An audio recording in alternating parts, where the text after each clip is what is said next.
देखो देख लो क्या क्या पढ़ लिया था हमने। भारत की जलवायु स्टार्ट कर दी थी। भारत की जलवायु सुन लो ध्यान से अच्छे तरीके से। भारत की जलवायु स्टार्ट कर दी थी और मैंने कल लिखवाया था। लेकिन आज मैं लिखवाने आया हूँ तुम, और आराम आराम से सारा डाटा लिखवाऊंगा कि किस तरह नोट्स बनाना। नोट्स का भी तो खेल है बहुत बड़ा। समझ में आया बात? या लिखोगे क्या? फिर पेपर का सवाल आएगा मानसून किसे कहते हैं, मानसून को प्रभावित करने वाले कारकों का वर्णन कीजिए। फिर क्या लिखोगे वहाँ? बकवास ही लिखोगे। नहीं लिख सकते ना इतना, पढ़ने का इतना सारा मैं डेली बताता रहूँगा तुम्हें, तुम भूलते रहोगे। क्यों ना हमें एक अच्छा खासा एक लिख कर पढ़ो, समझ कर लिख कर पढ़ो तो ज़्यादा बेहतर रहेगा। तो अब तुम अपनी कॉपी में हेडिंग बनाओ भारत की जलवायु। आज मैं जो मेरा कल का डाटा था वो भी मैं सारा लिखवाऊंगा। भारत की जलवायु ये कॉपी में हेडिंग बनवानी। एक भी चीज़ ऐसी लिखनी जो नहीं समझने के। भारत की जलवायु ये कॉपी में हेडिंग बनानी। भारत की जलवायु, समझ में आया बात? या भारत की जलवायु कॉपी में हेडिंग बनानी, और उसके अंदर ना भारत की जलवायु कॉपी में हेडिंग बनाने के बाद भारत की जलवायु यानी बनने वाली कॉपी में। समझ में आया बात? है अब मुझे बताओ जो भारत वो कैसी जलवायु वाला देश है? तो मैंने कल ही बताया था तुम, यार बात कल ही बताई तुमने लास्ट में जाते जाते। मैंने कहा भारत ने एक ऊपर चले जाओगे 23.5 डिग्री उत्तरी अक्षांश दिखाई देगा, नीचे चले जाओगे तो 23.5 डिग्री दक्षिणी अक्षांश दिखाई देगा।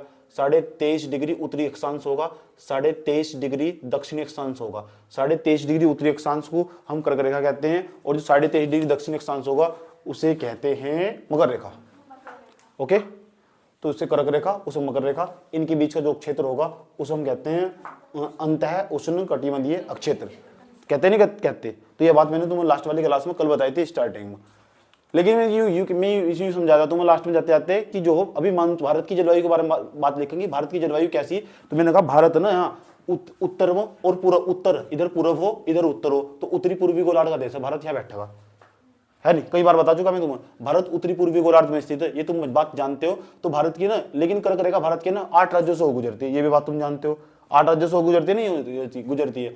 तो क्या कारण है, क्यों कहते हैं ये जो बीच का क्षेत्र है ना, ये वाला जो बीच का क्षेत्र तुम्हें दिखाई दे रहा है 23.5 डिग्री उत्तरी अक्षांश, 23.5 डिग्री दक्षिणी अक्षांश, और जरूरी नहीं है इसके बीच का एक क्षेत्र ITCZ हो, अंतः उष्ण कटिबंधीय क्षेत्र हो। बस इतनी बात याद रखनी, कर्क रेखा और मकर रेखा के जो बीच का क्षेत्र है ना, अमूमन उष्ण, ये कहते हैं कि ये ना उष्ण कटिबंधीय क्षेत्र। तो जरूरी नहीं है ये घटता बढ़ता रहता, वो क्या कारण है वो भी हम समझ लेंगे कैसे घटता बढ़ता रहता। लेकिन ऐसा मान के चलते हैं 23.5 डिग्री उत्तरी अक्षांश, 23.5 डिग्री दक्षिणी अक्षांश और कर्क रेखा और मकर रेखा के बीच का क्षेत्र उष्ण कटिबंधीय क्षेत्र कहलाता। लेकिन जब उष्ण कटिबंधीय क्षेत्र कहलाता तो कल यहाँ बताया गया था कर्क रेखा के भाग का दक्षिण वाला भाग भारत के उसके अंदर आता होगा, इस वाले उष्ण कटिबंधीय क्षेत्र के अंदर आता होगा। लेकिन हम पूरे भारत की जलवायु को क्यों उष्ण कटिबंधीय कह रहे हैं? समझ में आई बात है? पूरे भारत की जलवायु को आप कैसे उष्ण कटिबंधीय कह रहे हैं? फिर इसका अंदर कारण था, ये कारण था क्योंकि इसमें जो हिमालय वो एक अवरोध का काम करता होगा। जो ऊपर है ना पृथ्वी है, ये पृथ्वी है, पृथ्वी का जो शीतोष्ण कटिबंधीय क्षेत्र है वहां जो स्थलखंड मौजूद है, क्योंकि तुम्हें पता कि जो ना उत्तरी गोलार्ध के अंदर ही ज्यादातर स्थलखंड मौजूद है। पृथ्वी पे जितने भी स्थलखंड है वे सारे के सारे कॉन्टिनेंट है ना, वे उत्तरी गोलार्ध में मौजूद है, और वहां से ना ठंडी हवाएं चलती है, और ठंडी हवाएं जब चलती है ऐसे चलती है ठंडी हवाएं, और चलती है ऐसा स्थलखंड से चलती है, और उनके अंदर नमी की मात्रा कम होती है, और ये हिमालय ना एक अवरोध का कार्य करता, और इसी भाग में वर्षा हो जाती है, इस भाग में वर्षा नहीं हो पाती। इसलिए इस वाले जो पूरा का पूरा जो क्षेत्र है ना, पूरा का पूरा क्षेत्र, इस पूरे क्षेत्र को हम उष्ण कटिबंधीय क्षेत्र कहते हैं, उष्ण कटिबंधीय जलवायु वाला क्षेत्र कहते हैं। समझ ये बात है? तो भारत की जो जलवायु है ना, उष्ण कटिबंधीय मानसूनी जलवायु, उष्ण कटिबंधीय मानसूनी जलवायु, याद रहेगी बात? है कैसी जलवायु भारत की? क्यों? क्योंकि हमारे यहाँ कर्क रेखा ना विभाजक का काम नहीं कर पाती, हमारे यहाँ हिमालय विभाजक का काम करता है। ओके, तो हमारे यहाँ भी हिमालय विभाजक का काम करता है, इसलिए भारत की जो जलवायु होगी वो उष्ण कटिबंधीय मानसूनी जलवायु होगी। अब हेडिंग बनाओ भारत की जलवायु, लिखो। बना ली हेडिंग? क्या हेडिंग बनाई? अब इसके अंदर ये बातें लिखनी जो मैं समझा रहा हूं तुम्हें, ये लिखो भारत की जलवायु, भारत की जलवायु, भारत की जलवायु उष्ण कटिबंधीय मानसूनी जलवायु है। भारत की जलवायु उष्ण कटिबंधीय मानसूनी जलवायु है, उष्ण कटिबंधीय मानसूनी जलवायु है। भारत की जलवायु उष्ण कटिबंधीय मानसूनी जलवायु है ही, वो तो है ही। अभी बताओ जो कर्क रेखा और मकर रेखा उसके जो बीच का क्षेत्र उसे उष्ण कटिबंधीय क्षेत्र में कहते हैं। नीचे नई लाइन से लिखो, नई लाइन से, बिल्कुल नई लाइन से लिखो, कर्क रेखा तथा मकर रेखा के बीच के क्षेत्र को, कर्क रेखा तथा मकर रेखा के बीच के क्षेत्र को उष्ण कटिबंधीय क्षेत्र कहते हैं। कर्क रेखा तथा मकर रेखा के बीच के क्षेत्र को उष्णकटिबंधीय क्षेत्र कहते हैं।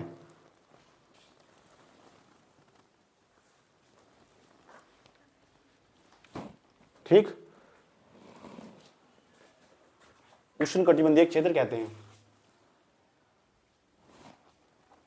ऐसे बताओ, जो कर्क रेखा के उत्तर वाला भाग उसको शीतोष्ण कटिबंधीय क्षेत्र नहीं कहते, और जो मकर रेखा के दक्षिण वाला भाग उसको शीतोष्ण कटिबंधीय क्षेत्र नहीं कहते। लिखो नहीं आंसर, कर्क रेखा तथा मकर रेखा के बाहर वाले भाग को, कर्क रेखा तथा मकर रेखा के बाहर वाले भाग को शीतोष्ण कटिबंधीय क्षेत्र कहते हैं।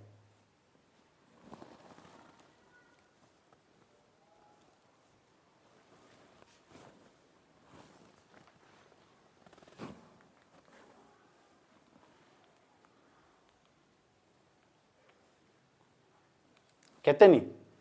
अब ये बात बताओ मुझे, साइड में देखो, यहाँ कर्क रेखा भारत की बताओ कितने राज्यों से गुजरती है? क्योंकि आप जानते हो कर्क रेखा भारत के कितने राज्यों से गुजरती है? 8 राज्यों। तो जो कर्क रेखा के ऊपर वाला भाग ये तो शीतोष्ण कटिबंधीय होना चाहिए। आपने खुद ही तो लिखवाया, अभी तो लिखवाया आपने कि जो कर्क रेखा के उत्तर वाला भाग शीतोष्ण कटिबंधीय कहलाता है, लेकिन आपने ये बताया कि कर्क रेखा के उत्तर का भाग शीतोष्ण कटिबंधीय कहलाता। तो जो उत्तर वाला भाग, उत्तर भारत जितना भी उत्तर भारत कहते हैं, ये तो शीतोष्ण कटिबंधीय होना चाहिए। लेकिन आप बता रहे कि पूरे भारत की जलवायु उष्ण कटिबंधीय मानसूनी जलवायु, उष्ण कटिबंधीय मानसूनी जलवायु। आए समझ, अभी क्या लिखा है बताओ, यहां देख दिया यहां तक। चूंकि कर्क रेखा भारत के बीचों बीच 8 राज्यों से होकर गुजरती है, चूंकि कर्क रेखा भारत के बीचों बीच 8 राज्यों से होकर गुजरती है, चूंकि कर्क रेखा भारत के बीचों बीच, चुपचाप तमीज से शांति से लिखते रहना, समझ आई बात है? ये बहुत जरूरी तुम्हारे लिए इस तरह का नोट्स, नहीं तो मार खाओगे और जीवन में बार बार इसे ही पढ़ के जाओगे, कुछ भी करना हो इसे ही पढ़ के जाओगे बार बार। समझ में आई बात है? चूंकि कर्क रेखा भारत के 8 राज्यों से होकर गुजरती है, लिख दे यहां तक, 8 राज्यों से होकर गुजरती है। कर्क रेखा के उत्तर वाला भाग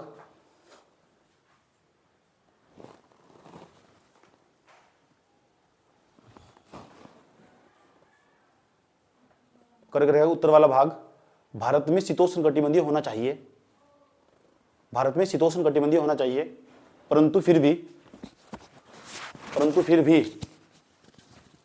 तुमको बेपनाह लिख दिया, परंतु फिर भी यह उष्ण कटिबंधीय क्षेत्र के अंतर्गत आता है, परंतु यह फिर भी उष्ण कटिबंधीय क्षेत्र के अंतर्गत आता है।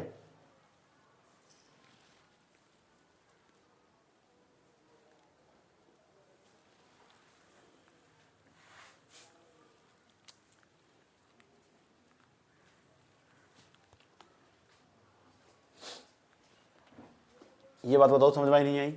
कोई दिक्कत आता है? अब सवाल है ऐसा क्यों है कि जो उष्ण भारत का जो क्षेत्र, अधिकांश क्षेत्र उष्ण कटिबंधीय मानसूनी जलवायु वाला क्षेत्र क्यों है? अभी क्या लिखा तुमने भी बताओ पहले।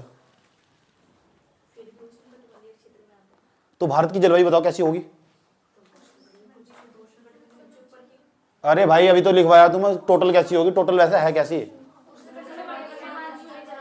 वैसा है कैसी? भारत की उष्ण कटिबंधीय मानसूनी जलवायु। लेकिन अगर इसके हिसाब से देखो शीतोष्ण कटिबंधीय होनी चाहिए। इसके 2 कारण है, आया समझ? अब इसके लिखेंगे, इसके 2 कारण है। इसके किसके 2 कारण है? भारत में उष्ण कटिबंधीय मानसून जलवायु के 2 कारण है। लिखो, भारत में,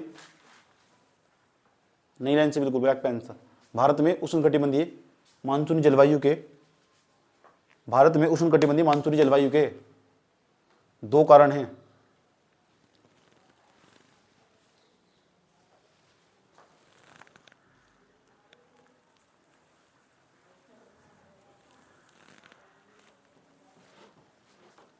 ठीक,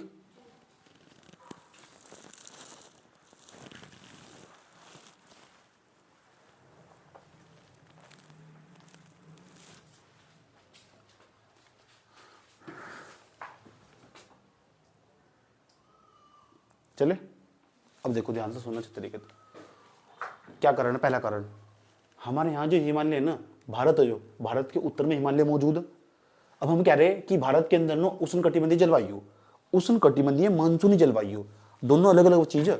उष्ण कटिबंधीय मानसूनी जलवायु, अगर यहाँ कंफ्यूज होंगे ना तो जिंदगी भर मार खाओगे। इसलिए एक एक लाइन बहुत बारीकी तरीके से साफ क्लियर होनी चाहिए।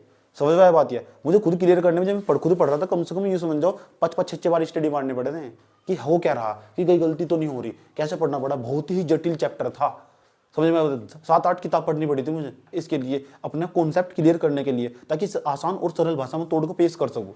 बहुत सारे वीडियो भी देखने पड़े थे, समझ में नहीं आया किसी का, फिर सोचा कुछ तो है, 1-2 तो मुझे दिखाई भी दिया यूट्यूब पर, लेकिन पता नहीं लगा ज्ञान की कुछ कभी। समझ में आया बात है? तो ध्यान से सुन लो अच्छे तरीके से।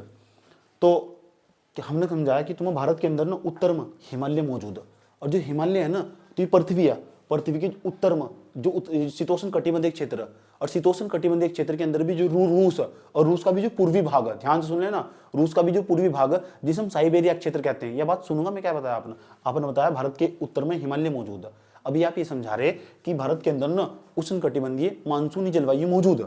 इसका कारण क्या है? इसका ये कारण है कि आप बता रहे कि भारत के उत्तर में हिमालय मौजूद है, हिमालय मौजूद है, क्योंकि भारत के अंदर ना जो कर्क रेखा वो वो जलवायु विभाजक का काम नहीं करती। हमारे यहाँ हिमालय जलवायु विभाजक का काम करता है। एक्चुअली में भारत में शीत ऋतु नहीं पाई जाती वास्तविक रूप में देखा जाए तो, लेकिन जो हिमालय मौजूद है ना इसी कारण शीत ऋतु पाई जाती है। क्यों? क्योंकि ये ने क्या करता, हवा जो हवाएं जो रूस का जो पूर्वीय क्षेत्र साइबेरिया क्षेत्र ऐसा क्षेत्र जो साइबेरिया रूस का ऐसा क्षेत्र जो संसाधनों से संपन्न, जो जहाँ बड़ी मात्रा में खनिज पाया जा, भारत ने भी वहाँ बहुत सारा निवेश कर रखा। समझ में आया बात है? और वहाँ से ना ठंडी ठंडी हवाएं चलती है, स्थल खंड से ऐसे चलती है हवाएं।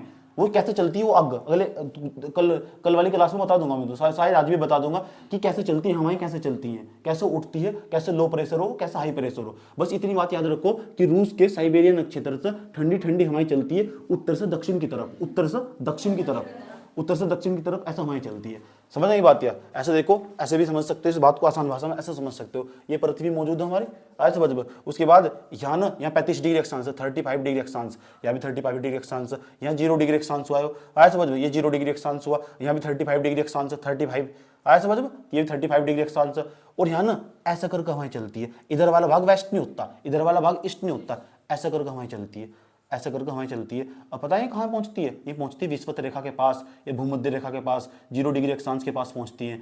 आया समझ में? ये जो हवाएं ऐसे चलती है, कारण क्या है पता है? इनका हवा चलने का कारण क्या है? क्योंकि विषुवत रेखा पर ना बहुत अधिक तापमान पाया जाता है, और जहां तापमान अधिक होगा ना वहां पता क्या होगा, जहां भी तापमान अधिक होगा वहां लो प्रेशर क्रिएट होगा। लो प्रेशर, निम्न वायु दाब का क्षेत्र। अगर यहाँ मिस कर दिया ना मामला गड़बड़ हो जाएगा। निम्न वायु दाब का क्षेत्र पाया जाएगा, तो उस निम्न वायु दाब के क्षेत्र को भरने के लिए साइड से ना कोई आ ही जाएगा। इसलिए 35 डिग्री उत्तरी अक्षांश और 35 डिग्री दक्षिण अक्षांश से उत्तर से और दक्षिण से हवाएं चलती है, और हवाएं चलकर ना ऐसे ऊपर उठ जाती है, ऐसे ऊपर उठ जाती है, विषुवत रेखा के पास पहुंचेगा। ऐसे ही यहाँ होता, ये ना विषुवत रेखा या भूमध्य रेखा, नीचे विषुवत रेखा भी रही होगी, और ऊपर से 35 डिग्री अक्षांश के आसपास से भी बहुत ऊपर से भी हवाएं चलती है, स्थल खंड से हवाएं चलती है, और वे स्थल खंड से हवाएं जो चलती है वे निम्न वायु दाब के क्षेत्र की तरफ पहुंचना चाहती है। यहाँ निम्न वायु दाब का क्षेत्र पाया जाता है, लो प्रेशर पाया जाता है, लो प्रेशर। आज समझ में, लो प्रेशर पाया जाता है। 9th क्लास के एनसीईआरटी खोल लूंगी, बहुत अच्छा साफ साफ लिखा हुआ फेरल का नियम समझा रखा है। ऐसे चलती है हवाएं, ऐसे चलती है। पृथ्वी के दोनों अक्षांश होता है, पृथ्वी का जो उत्तरी गोलार्ध है वहां से भी, और पृथ्वी का जो दक्षिणी गोलार्ध है वहां से भी, और ऐसे हवाएं चलती है ऐसा, और पश्चिम की तरफ चलती है। ये हवाएं ना जो ऊपर से चलती है, ऐसे समझ में, जो वाइंड है, जो हवाएं हैं जो उत्तर से चलती है और दक्षिण से चलती है, ये चूंकि विषुवत रेखा पर सीधे ना जाकर ना थोड़ा दक्षिण की तरफ उस पश्चिम की तरफ जाती है, और ऐसा करके ऊपर उठ जाती है। समझ में आई बात? या मैंने कहा जहां भी खाली जगह होगी ना वो भरना चाहती है, तो जो खाली क्षेत्र है ना दाब वो ना भरना चाहता है। आसान भाषा में इस बात को समझाने के लिए ना क्यों चला, एक काम करो, तुम्हें अपने हाथ में एक बोतल लो, जैसे तुम बोतल लोगे और उसमें फूंक मारो बहुत तेज तो फूल जाएगी, और एक काम करो उसकी हवा पीछे खींच लो तो साइड से क्या हो जाएगा, पिचक नहीं जाएगी वह। ऐसे समझ में, तो इसे बोलते हैं निम्न वायु दाब का क्षेत्र उत्पन्न होगा। ऐसा जैसे तुम फूंक मारोगे ना, ऐसे फूंक मारोगे तो उच्च वायु दाब का क्षेत्र उत्पन्न हो जाएगा, ऐसे तो निम्न वायु दाब का क्षेत्र उत्पन्न हो जाए। समझ में आई बात है? क्यों? क्योंकि वायु आई साइड से, वायु आई साइड से आई, फिर ऐसे पुश कर दिया ऐसा करोगे। ये बात बताओ समझ में आई नहीं? तो कौन से दाब का क्षेत्र उत्पन्न हुआ? निम्न वायु दाब का क्षेत्र। और भी आगे बहुत सारे अच्छी तरह समझाऊंगा, पहले इतनी बात बता दो समझ में आई नहीं। अभी मैं तो समझाना चाह रहा हूँ, जो रूस है ना, रूस का जो पूर्व क्षेत्र जिसे हम साइबेरिया क्षेत्र कहते हैं, वहां जाना स्थल खंड से हवाएं चलती है, और हवाएं चलती है विषुवत रेखा की तरफ जाना चाहती है। विषुवत रेखा की तरफ क्यों जाना चाहती है? इसलिए जाना चाहती है क्योंकि वहां निम्न दाब का क्षेत्र क्रिएट हो चुका है। अच्छा, तो फिर वहां क्या हुआ? वहां ये हुआ, वहां ना ऊपर ये हुआ, वहां जो वहां उच्च दाब का क्षेत्र उत्पन्न हुआ। जहां से हवाएं आती है वहां उच्च दाब का क्षेत्र उत्पन्न हो, और जहां जाती है वहां निम्न दाब का क्षेत्र हो। ये दोनों बात दिमाग में सेट होगी। जहां से आती है वहां उच्च दाब का क्षेत्र हो, और जहां जाती है वहां। लेकिन ऐसा होता भी कब? जब सर्दियां आती है। सर्दियों में पता क्या हो, सर्दियों में सूर्य दक्षिण में चला जा, ये बात तुम्हें पता होनी चाहिए। सर्दियों में ना सूर्य दक्षिण में चला जा, सर्दियों में सूर्य दक्षिण में चला जा। दिसंबर जो सर्दी आती है हमारे यहाँ से, सितंबर के बाद हमारे यहाँ सर्दी बढ़नी स्टार्ट हो जाती है, तो सितंबर के बाद सूर्य ना दक्षिण में चला जाता। जब दक्षिण में चला जाएगा तो ITC-Z भी नीचे खिसक जा, जब नीचे खिसक जाएगा ना तो ये नीचे, तो फिर यहाँ नहीं समझ जाओ, तो लो प्रेशर यहाँ क्रिएट होगा। तो लो प्रेशर जरूरी नहीं होगा, लो प्रेशर फिर यहाँ भी क्रिएट होगा। जहां जहां सूर्य होगा ना, जहां जहां ताप ज्यादा होगा, जहां जहां ज्यादा ताप होगा वहां निम्न दाब का क्षेत्र होगा। जहां जहां ताप ज्यादा होगा वहां निम्न ताप का क्षेत्र हो, जहां जहां ताप ज्यादा होगा वहां निम्न दाब का क्षेत्र होगा, और जहां निम्न दाब का क्षेत्र होगा उसे हम लो प्रेशर क्रिएट होगा, और उस लो प्रेशर को क्रिएट करने के लिए साइड से हवाएं आएंगी, फिर वहां से हवाएं आएंगी ऐसे और फिर से भरने की कोशिश करेगी। ऐसे सर्दियों में क्यों हो, सर्दियों में ये मैंने कहा सूर्य में दक्षिण में चला गया, ऐसे सर्दी यहाँ गर्मियों में क्यों नहीं वर्षा हो रही, गर्मियों में क्यों नहीं वर्षा हो रही, इस अक्षर में गर्मियों में क्यों नहीं वर्षा हो रही, तो सारा समझेंगे। ये सब चीज ये बहुत जुड़ा हुआ बहुत जटिल पहलू है, और आप आराम से समझते चलना हो मेरे साथ, इसलिए मैं लिखवाना चाहता हूँ। मैंने कहा था बहुत जटिल है, क्योंकि जलवायु को जटिल है क्यों कि एक तो जलवायु दिखाई देती, इसे सिर्फ चीज कल्पनाओं पर आधारित है, हम इसमें कल्पना ही कर सकते हैं। आए समझ में, ज्यादातर चीजों को कल्पना करी जा, समझ में बात। और थोड़ा साइंटिफिक टॉपिक भी है और बहुत सारे पहलू एक साथ जोड़ते हैं इसमें। तापमान दिखाई देता तुम्हें कैसे बढ़ रहा है कैसे घट रहा है, समझ में बात है। तो कल्पना जितनी बेहतरीन कर सकते हो, जितना सोच सकते हो, आए समझ में, ये समझ जाओ, इतना चैप्टर तुम्हारा क्लियर होता चला जाएगा। अभी तुम्हें क्या, अभी के लिए क्या बात याद रखनी, अभी के लिए बात याद रखनी, आपने समझाया स्थल जो खंड हो ना, एक तो स्थल खंड हो,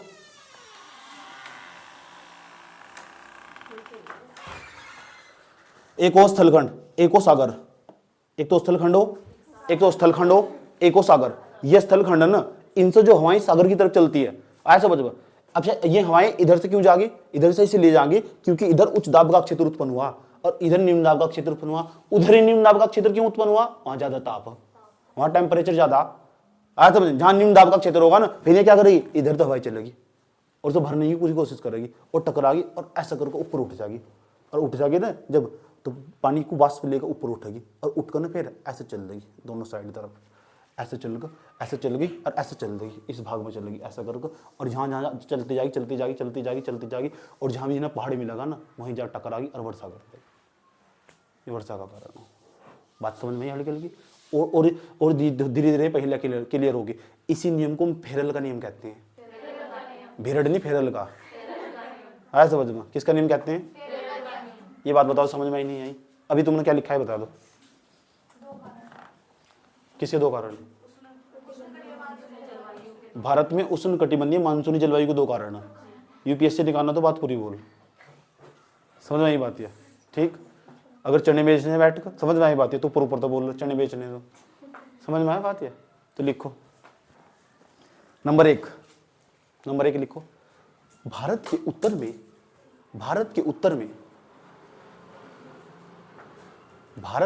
में 2500 किलोमीटर की लंबाई में 2500 किलोमीटर की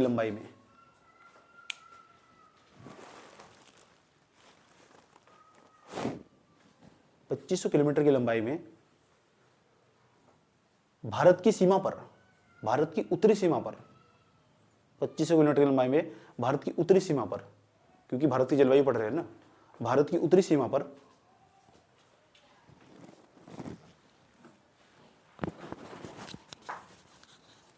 एक पर्वत श्रृंखला पाई जाती है। पर्वत श्रृंखला ही तो है,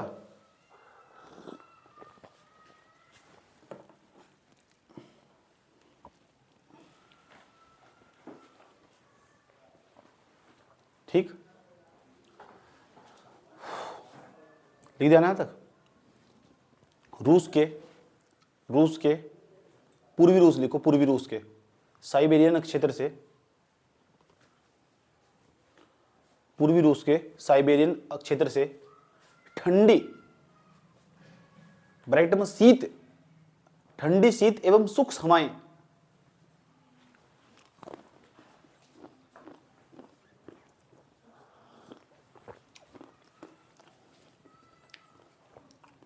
ठंडी शीत एवं सूक्ष्म हवाएं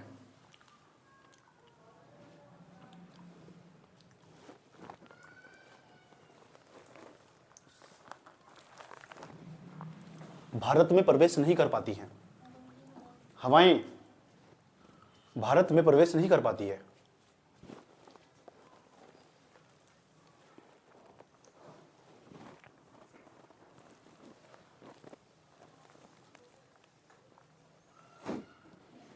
क्योंकि हिमालय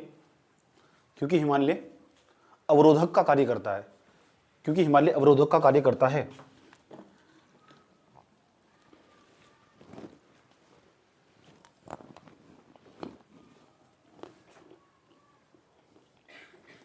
दिया हिमालय के उत्तर में शीतोष्ण कटिबंधीय जलवायु पाई जाती है। हिमालय के उत्तर में शीतोष्ण कटिबंधीय जलवायु पाई जाती है।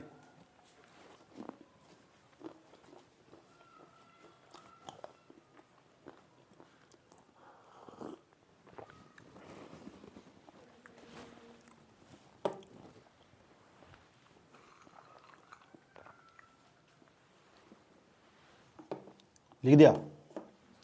तथा हिमालय के दक्षिण में, अब बताओ हिमालय के दक्षिण में कौन सी जलवायु मिलेगी फिर? जब इसके उत्तर में शीतोष्ण कटिबंधीय होगी तो दक्षिण में कौन सी जलवायु मिलेगी इसके? दक्षिण में चार्टा ऐसा मानो याद रखेगी, दक्षिण में कौन सी जलवायु मिलेगी? उत्तर में। नहीं, दक्षिण में कहां से शीतोष्ण मिल जाएगी? जब बता दिया इसके उत्तर में शीतोष्ण मिलेगी, दक्षिण में मिलेगी उष्ण कटिबंधीय जलवायु। पढ़ भी दे क्या रही? देखो क्या लिखा, हिमालय के दक्षिण में उष्ण कटिबंधीय जलवायु पाई जाती है।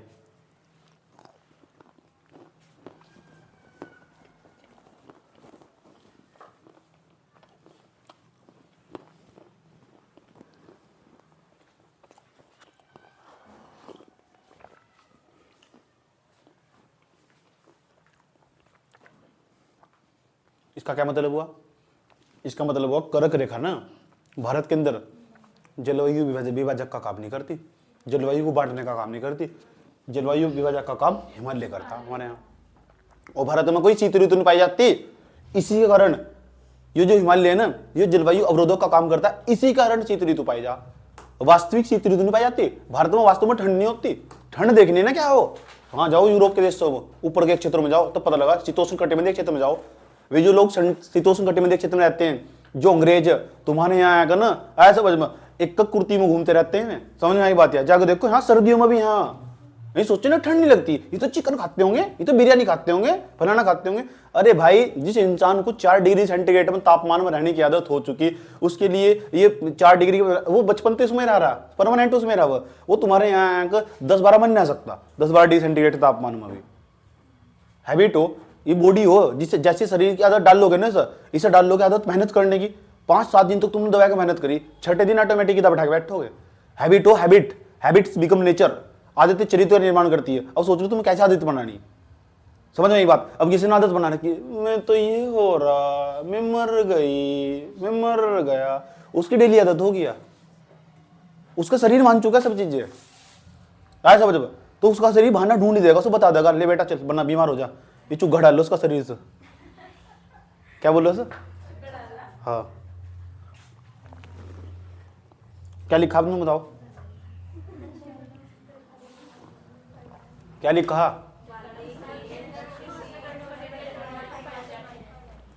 अर्थात कर्क रेखा भारत में जलवायु विभाजक का काम नहीं करती है।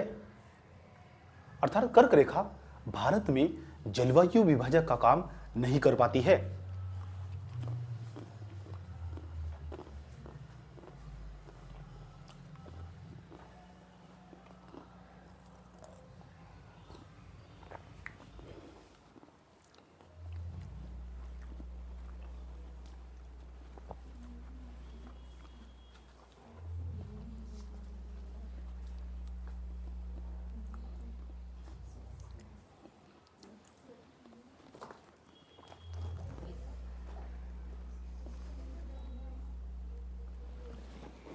दूसरा कारण क्या है भाई? दूसरा कारण जान लो क्या है कि भारत की जो जलवायु है ना, उष्ण कटिबंधीय मानसूनी जलवायु क्यों कह रहे हैं हम? दूसरा कारण है जो भारत है ना, ध्यान लो, ये कर्क रेखा, ये मकर रेखा, कर्क रेखा मकर रेखा के जो बीच का क्षेत्र उष्ण कटिबंधीय क्षेत्र, और यहाँ जो ना हवाएं पवनें उधर उत्तर से चलती है और दक्षिण से चलती है और ऐसे आगे बढ़ती है और ऊपर उठ जाती है, ऐसा समझ। और यहाँ साल भर वर्षा होती रहती है। इस क्षेत्र में लगभग साल भर वर्षा होती है। जो उष्णकटिबंधीय क्षेत्र हो ना, उसकी विशेषता हो उष्णकटिबंधीय क्षेत्र, उसमें लगभग साल भर वर्षा होती रहती है। आप देखो ना, मैप के अंदर चेक करके देखो, अमेजन जंगल ही नहीं पाया जा रहेगा, वर्षा सबसे ज्यादा हो रही कहाँ, यही तो हो रही इसके आसपास के क्षेत्रों में। क्यों हो रही? अमेजन जंगल में यही पाए जा रहे हैं। तो उष्ण कटिबंधीय क्षेत्र की विशेषता ही ऐसी, समझ में आया बात? या दूसरे नंबर पर क्योंकि भारत कर्क रेखा और मकर रेखा है, तो भारत का अधिकांश भाग कर्क रेखा के अंदर चला जा।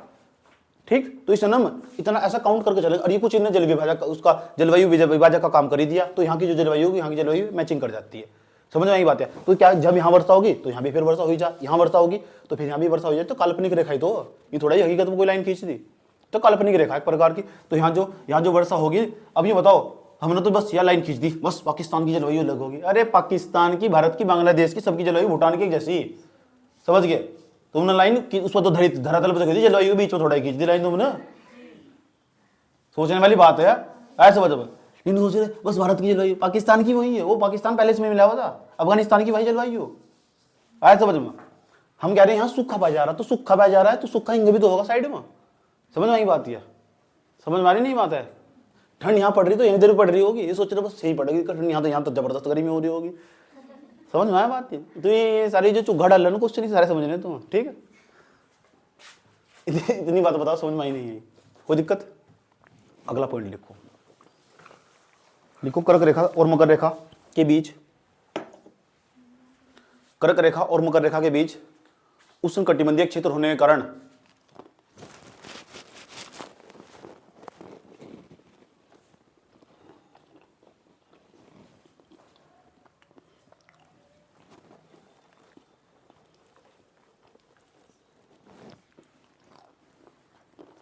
क्या लिखा?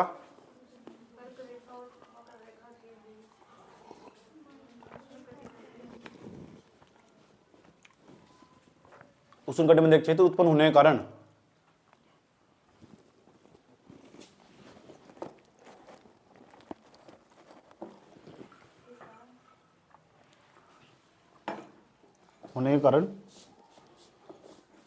इस क्षेत्र में समुद्र का जल अत्यधिक गर्म हो जाता है।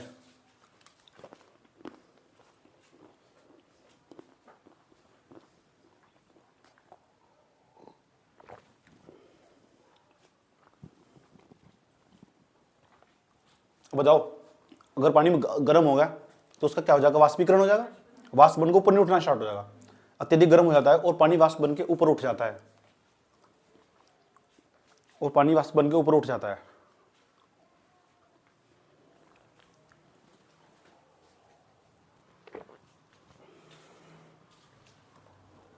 और पानी वाष्प बन के ऊपर उठ जाता है। इसी कारण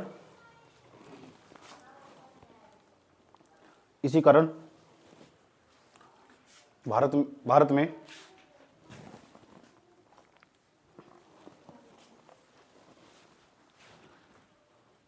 उष्णकटिबंधीय क्षेत्र में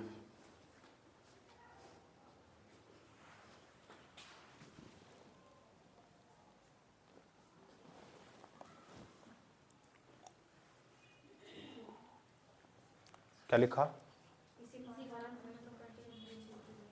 भारत में उष्णकटिबंधीय क्षेत्र में लिख दिया। आर्द्रता युक्त पवने जिनके अंदर नमी होती है, आर्द्रता युक्त पवने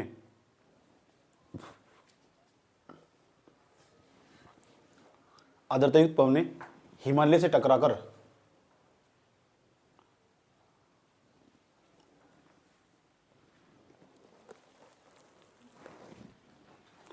टकराकर लगभग पूरे उपमहाद्वीप में वर्षा करती है। अब जब उपमहाद्वीप की बात कर रहे हैं ना, पाकिस्तान भी शामिल है इसमें, समझ में आया बात? या बांग्लादेश भी शामिल है इसमें, ओके? पूरे भारतीय उपमहाद्वीप में वर्षा करती है, ओके? इसलिए भारत की जलवायु उष्णकटिबंधीय मानसूनी जलवायु है। इसलिए भारत की जलवायु उष्णकटिबंधीय मानसूनी जलवायु है।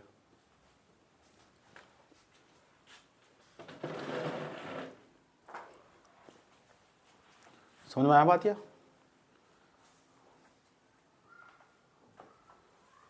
एक पेज भर गया होगा, भर गया होगा। अब लिखो क्वेश्चन मेंस का, क्वेश्चन क्या कह रहा। अब क्वेश्चन का उत्तर ना तुम आराम से लिख दो प्यार के साथ, और तुमसे सुनूंगा मैं क्वेश्चन का, मेंस का क्वेश्चन क्या क्या रहा है, ध्यान से सुन लो। अब तुम मुझे बताओ भारत की जलवायु कैसी जलवायु, शीतोष्ण कटिबंधीय उष्ण कटिबंधीय? कारण पता लग गए? कितने कारण बताए? दोनों पता लग गए, दोनों की मोटी मोटी दिमाग में मेजी पड़ी हुई। पेपर में यही प्रश्न पूछा जा सकता, सिद्ध कीजिए भारत के अंदर उष्ण कटिबंधीय मानसूनी जलवायु पाई जाती है। प्रश्न लिख लो, 150 शब्द टेकने, इसलिए जान पूछ के लिखवाया। लिखो, सिद्ध कीजिए, सिद्ध कीजिए, प्रश्न हो, सिद्ध कीजिए भारत में उष्ण कटिबंधीय मानसूनी जलवायु पाई जाती है। सिद्ध कीजिए भारत में उष्ण कटिबंधीय मानसूनी जलवायु पाई जाती है। 150 शब्द। अब तुम क्या करना, इसके 150 शब्द मुझे बिना देख के सुनाने, तुम कहां तक क्या लिखोगे, ठीक?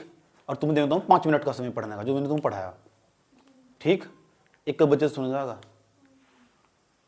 उष्ण कटिबंधीय मानसूनी जलवायु पाई जाती है, ये प्रश्न। जाओ, तुम दी 5 मिनट पढ़ने की, अब बिना देख के बनाना, तुम क्या लिखोगे? समझ में आया बात है? इसलिए मोटा मोटा कच्चा खाका खींच लो, समझ में आया बात?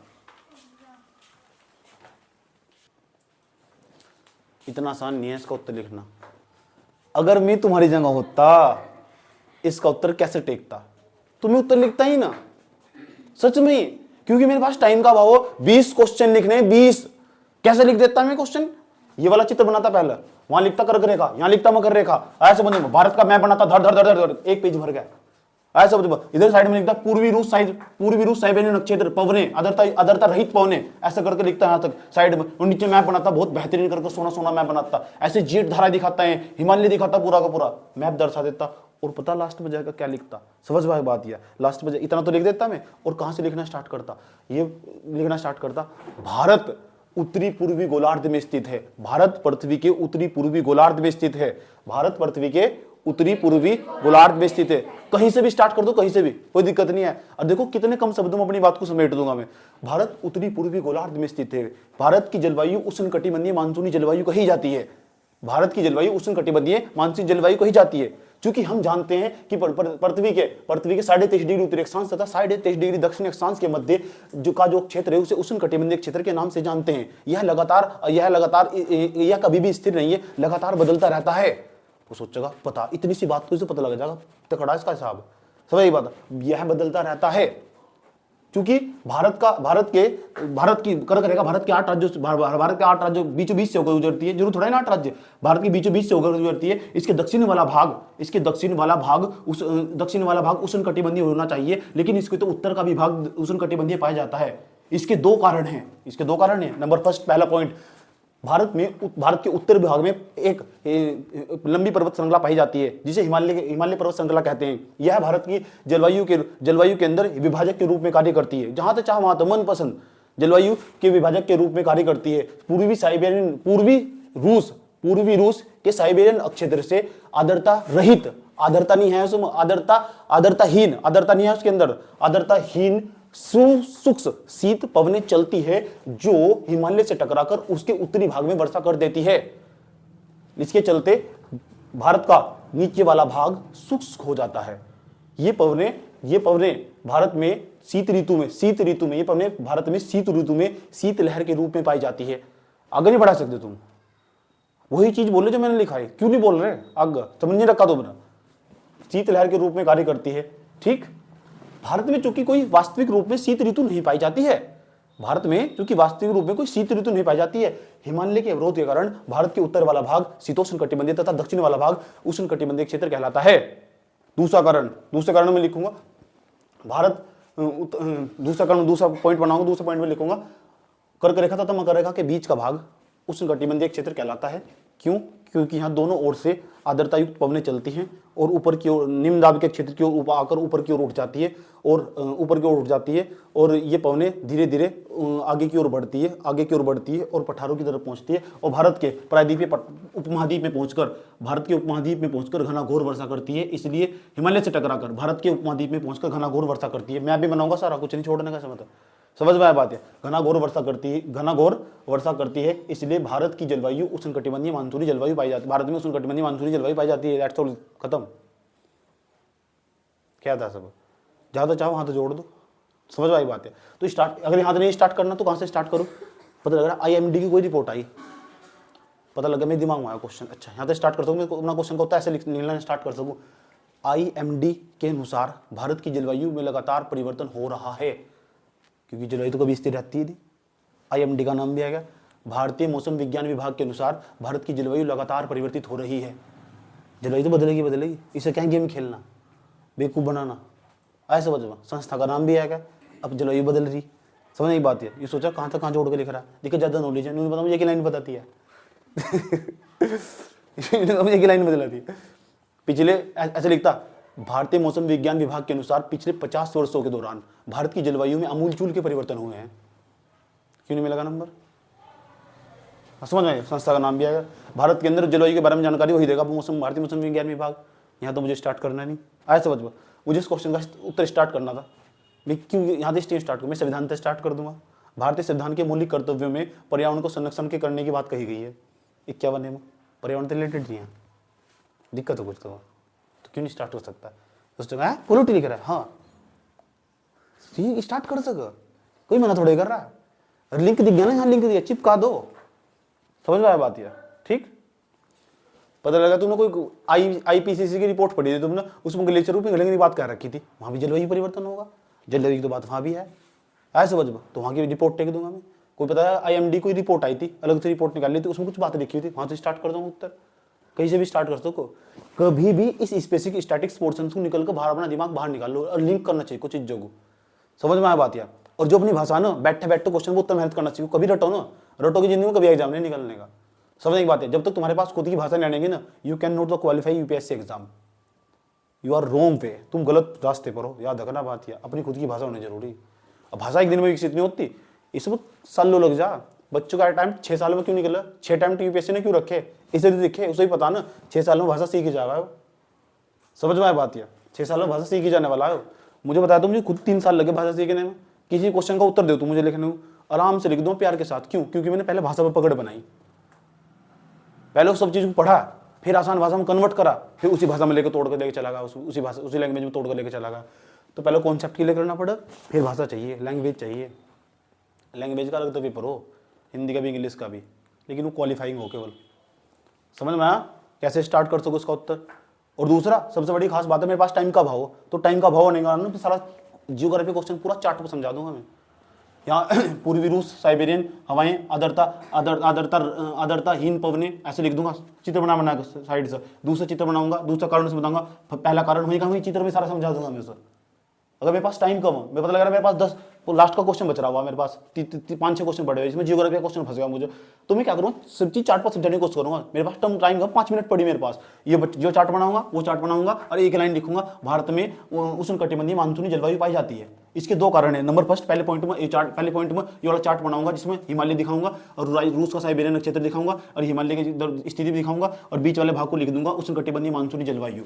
ऐसा वो समझ में आएगा तुरंत, देख उसे ये तो चाहिए, उसे इशारा वो देखना चाह रहा है, पता नहीं पता इसके बारे में जानकारी है, पता देख मुझे मेरे दर्शाया और काम खत्म खेल का। एक 2 लाइन लिख आगे बढ़ जाऊंगा, एक लाइन लिख आगे बढ़ जाऊंगा, समझ आई बात है। फिर दूसरे नंबर में वो उष्णकटिबंधीय चित्र बनाऊंगा, सारा गेम जियोग्राफी में डायग्राम का, बिना डायग्राम किसने बताया, डायग्राम एक डायग्राम बताया इसने, इसलिए मैंने इसे 4 स्टार दे दिए, समझ में आई बात है। बिना डायग्राम को तो आगे बढ़ ही नहीं सकते, और किसी पे इतना टाइम ही नहीं है जो सारे क्वेश्चन लिखे देगा। स्पीड चाहिए, नॉलेज चाहिए, स्पीड नॉलेज, और दूसरे नंबर पर ब्रॉड माइंड सेट चाहिए, कहीं से भी लिख दो।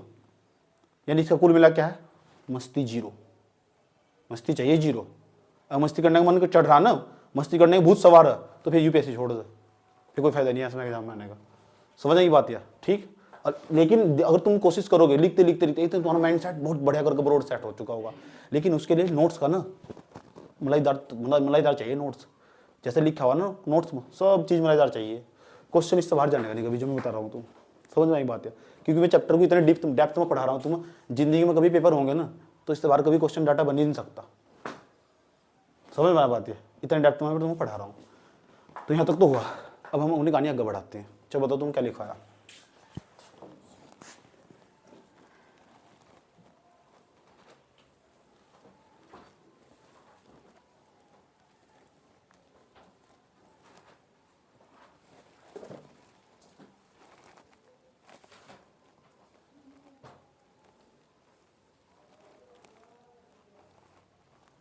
बेटे बहुत मेहनत करनी पड़ेगी इसमें।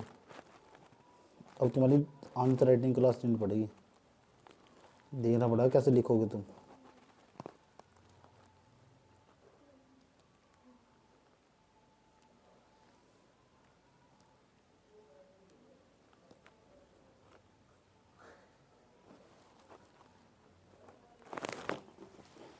क्या होगा?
अब मैं तुम्हें क्वेश्चन लिखवाने जा रहा हूँ। क्वेश्चन लिखो, क्वेश्चन लिखो ही मेंस का ये लिखो। मानसून से आप क्या समझते हैं? प्रश्न मेंस का, मानसून से आप क्या समझते हैं? भारतीय मानसून की उत्पत्ति व उसे प्रभावित करने वाले कारकों का विश्लेषण कीजिए। भारतीय मानसून की उत्पत्ति तथा उसे प्रभावित करने वाले कारकों का विश्लेषण कीजिए। विश्लेषण करना।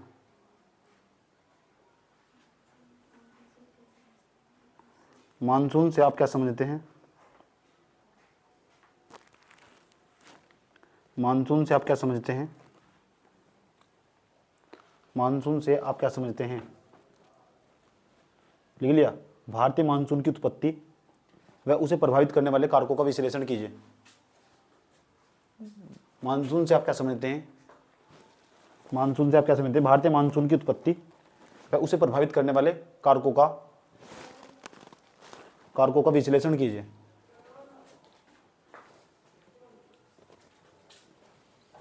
कारकों का विश्लेषण कीजिए।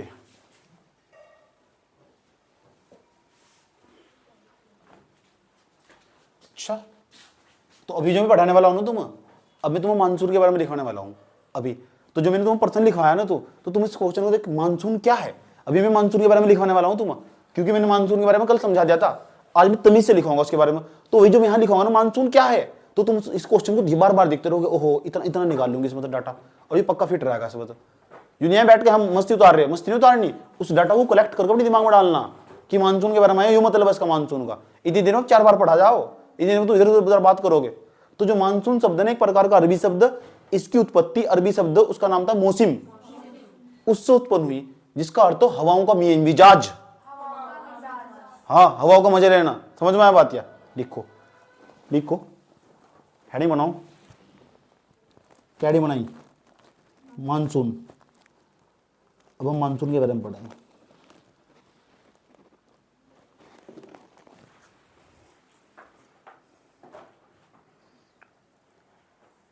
लिख लिया ना?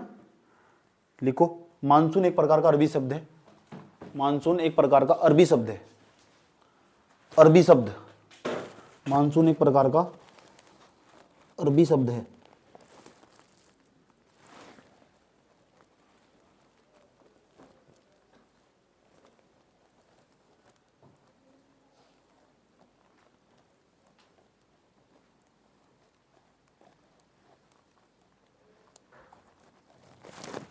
ठीक, जिसका अर्थ होता है, मानसून एक प्रकार का अरबी शब्द है जिसका अर्थ होता है हवाओं का मिजाज। इस तरह शब्द लिखना तुम। मानसून एक प्रकार का अरबी शब्द है जिसका अर्थ होता है हवाओं का मिजाज। जगह नीचे बिंदी जरूर लगा देना।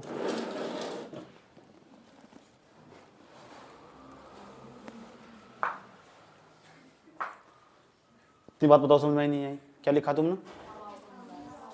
हवाओं का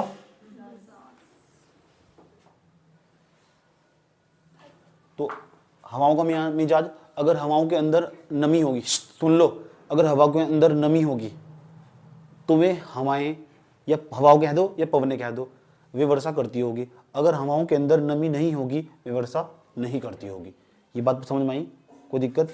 अब देखो ध्यान से, अब थोड़ा दिशाओं का ज्ञान ले लो। दिशाओं का, ऊपर हमारी कौन सी दिशा हो? उत्तर। नीचे दक्षिण दिशा हो, समझ लो। फिर बताया भी नहीं जाता, फिर कर्क रेखा 8 जो से गुजरा। इधर इधर हमारा ईस्ट होगा, इधर हमारा क्या होगा? वेस्ट होगा। इधर कौन सी दिशा हो ऊपर? या तो कौन सी दिशा में बताओ? North east.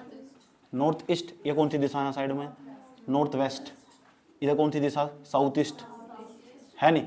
इस वाली दिशा को हम पता क्या बोलते हैं? इस वाली दिशा को इसे बोलते हैं उत्तर पूर्व। तो उत्तर पूर्व की तरफ तो जो हवाएं आती है ना, उसे बोलते हैं उत्तरी पूर्वी पवने। पवने, उत्तरी पूर्वी पवने।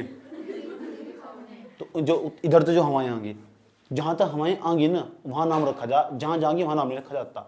जिस दिशा से आगे ना वहां नाम रखा जाएगा। इधर जा रही यूं इधर नाम रखे ना, जिधर से आई ना पवने उधर नाम रखा जाएगा, उधर से नाम रखा जाएगा। ऐसी पवनों को बोलेंगे उत्तरी पूर्वी पवने। और इन उत्तरी पूर्वी पवने अगर वे अपने साथ आर्द्रता लेकर आ गई, नमी लेकर आ गई, तो उन पवनों को ही हम नाम दे देंगे आर्द्रता युक्त पवने। ऐसे समझ में, ऐसा मान के चलते हैं। तो जो हमारे भारत के अंदर ना, भारत के अंदर जो मानसून, समझ की बात है, तो भारत के अंदर 2 प्रकार के मानसून पाए जाएंगे। एक तो ऐसा पाया जाएगा जो शीत ऋतु में पाया जाएगा मानसून, एक ऐसा होगा जो गर्मी की ऋतु में पाया जाएगा मानसून। तो भारत में कितने मानसून पाए जाएंगे? 2 मानसून। एक तो होगा शीत ऋतु में मानसून पाया जाएगा, एक होगा गर्म ऋतु ग्रीष्म ऋतु में मानसून पाया जाएगा। गर्मियों के दिनों में भारत में, गर्मियों के दिनों में बारिश हो और सर्दियों के दिनों में बारिश हो। ये बात समझिए। तो भारत में कितने प्रकार के मानसून पाए जाएगा? 2 प्रकार के। नंबर फर्स्ट शीत ऋतु वाला मानसून पाया जाएगा और दूसरे नंबर पर ग्रीष्म ऋतु वाला मानसून पाया जाएगा। आया समझ में? और जो शीत ऋतु वाला मानसून होगा ना, वो ना उत्तर पूर्वी पवने, जो पवने आगे उत्तर में पूर्व की तरफ से आगे, ऐसी पवनों को उत्तरी पूर्वी पवने बोल लेंगे। और जो नीचे से जाएंगे ना, इधर से जाके इधर से जाके उसे बोलेंगे दक्षिणी पश्चिमी पवने। और जो भारत में जो उत्तरी पूर्वी मानसून हो ना, वो शीतकाल में एक्टिव हो जा।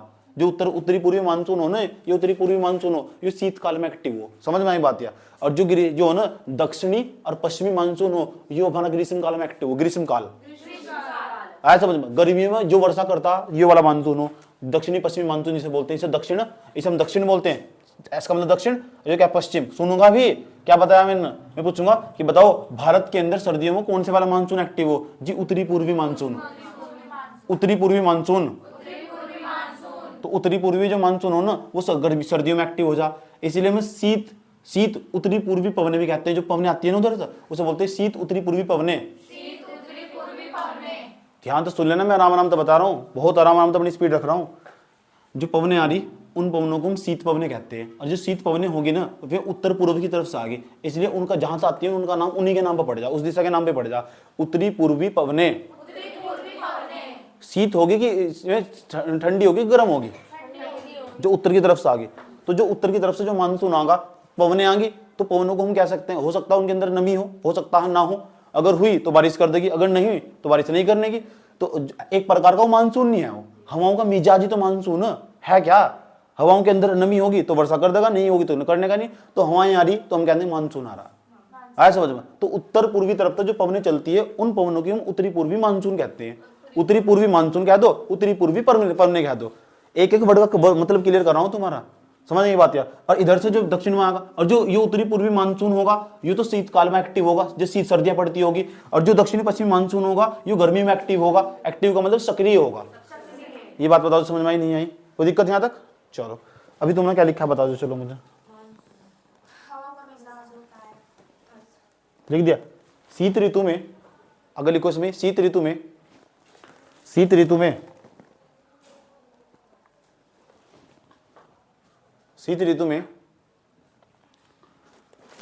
हवाएं बताओ, शीत ऋतु में हवाएं कहां से कहां जाती है? उत्तर पूर्व से दक्षिण पश्चिम की तरफ जाती है। लिखो शीत ऋतु में हवाएं उत्तर पूर्व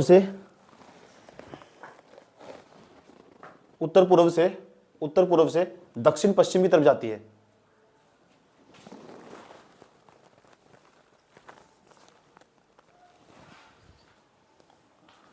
दक्षिण पश्चिम की तरफ जाती है। बात समझ में आ रही है? कहाँ जा रही? दक्षिण पश्चिम। लिखने पर कम और समझने पर चित्त पर ज्यादा ध्यान दोगे ना तो हमेशा अच्छा लिखोगे। याद रखना बात। यार अपने दिमाग में इमेज चलेगी जिसके। यहाँ देख लो अच्छे तरीके से क्या समझाया मैं, सुनूंगा ये लाइन।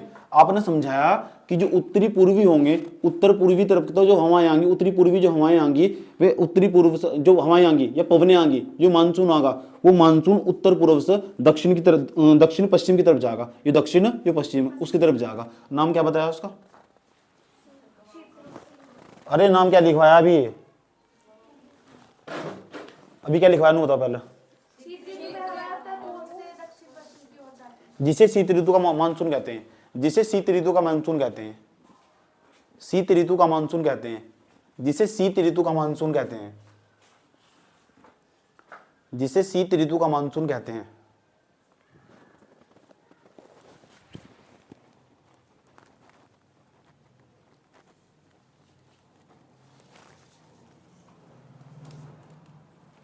लिख दिया?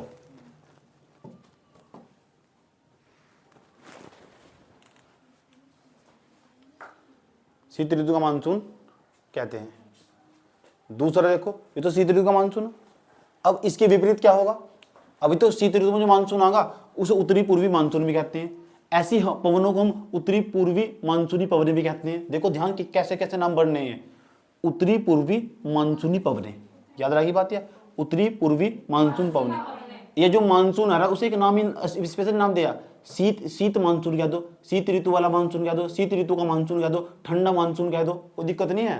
कितने सारे नाम निकल गए। कोल्ड मानसून कह दो, इंग्लिश में लिखा कोल्ड मानसून। आया समझो? तो बच्चे कंफ्यूज हो जाएंगे। तो एक नाम एक ही है, चीजों को बार बार पढ़ना। जो बच्चा चीजों को बार बार पढ़ेगा ना, विश्लेषण करके पढ़ेगा, उसे दिक्कत खड़ी नहीं है। टाइम दो, कोई दिक्कत नहीं है। कॉन्सेप्ट क्लियर करने के बाद जब चीजें पूरी समझ में आ चुका, जब तुम्हें समझ में आ चुका, चलो कुछ भी ले लो। ये क्या है? 12। ये क्या है? 3। यहाँ कितने डिग्री का कोण बनना है? 90 डिग्री का बनना है। कौन सवाल नहीं पूछ रहा। इधर भी कितने डिग्री का कोण बनना है? 90 का। इसमें कितने डिग्री का कोण बनना है? यहाँ कितना? 6। यहाँ कितना? 9। यहाँ कितने डिग्री का कोण बनना है? यहाँ कितने का? टोटल बताओ कितना बैठता का? पूरा घेरा कितने का बनना? सीधी सी बात है। अब मैं कहने लगूँ, बताओ जब घड़ी की सुई एक 12 पे हो, एक 3 पे हो, तो उनके बीच में कितने डिग्री का कोण बनता है? कितने डिग्री का कोण बनता है? एक घड़ी की सुई 12 पर है, एक 3 पर है, तो उनके बीच में कितने डिग्री का कोण बनता है? श्योर? ये पेपर में प्रश्न है, लिख सकते हो। घड़ी की 12 और 3 की सुई, जब एक घड़ी की सुई एक 12 पर हो, एक 3 पर हो, तो उनके मध्य कितने का कोण बनता है? तो 90 डिग्री का कोण बनता है। आराम से लिख दोगे तुम। इसका उत्तर क्यों लिख दोगे तुम? क्योंकि तुम इसमें श्योर हो। ऐसा समझ। तुम इसका उत्तर क्यों नहीं लिख पा रहे? क्योंकि ये बात बहुत छोटी सी और तुमने बहुत दिल लगा कर पढ़ी है। समझ में आई बात? ऐसे ही हो। जब तो कहीं यूपीएससी में ज्यादा पढ़ना पड़ा, यूँ पढ़ना पड़ा ज्यादा। ये भी वही बात है। एसएससी वाला वो पढ़ रहा है, तुम ये पढ़ रहे। समझ में आई बात? है अब एक ही क्वेश्चन में पलट के पूछ दी। सही बताओ, घड़ी में ना ये 2 बज रहे, कितने बज रहे? यहाँ 1 होगा। आया समझ में? 1 और 2 हो। जब 2 बज रहे ना घड़ी में, और 2 बजे बता कितने मिनट हो रही? एक यहाँ 3 हो, 3 तो चलो हो ही गया। यहाँ ये 3 हो गया, तो घड़ी में 3 हो, तो 2 बज गया ना। 2 बज गया, घड़ी में मिनट हो रही 2 बज गया 40 मिनट। कितनी? अब बताओ, जब 2 बज के 40 मिनट होगी तो कहाँ क्या क्या होगा सिस्टम? तो छोटी सुई तो होगी 2 पर, बड़ी सुई बताओ कहाँ होगी? 2 कहाँ? 6 8 पे होगी, नहीं होगी? 8 पंजे 40 हो, यहाँ 8 होगा कहीं को, या बड़ी सुई होगी? तो इनके बीच में जो कोण बनना होगा बताना कितना होगा। जब घड़ी की मिनट वाली सुई, जब घड़ी में 2 बजे 40 मिनट हो ना, तो उनके बीच में कोण बनाना कितने का होगा? ज्यादा दिमाग नहीं चलाना चाहिए। क्यों? इस सवाल का उत्तर ही नहीं देना चाहिए बिल्कुल भी। समझ नहीं? और देने को कुछ करो मूर्खता। साफ मना करो, मेरी बात नहीं, क्योंकि मैं इसमें श्योर नहीं हूं, क्योंकि मैंने समझा नहीं हूं।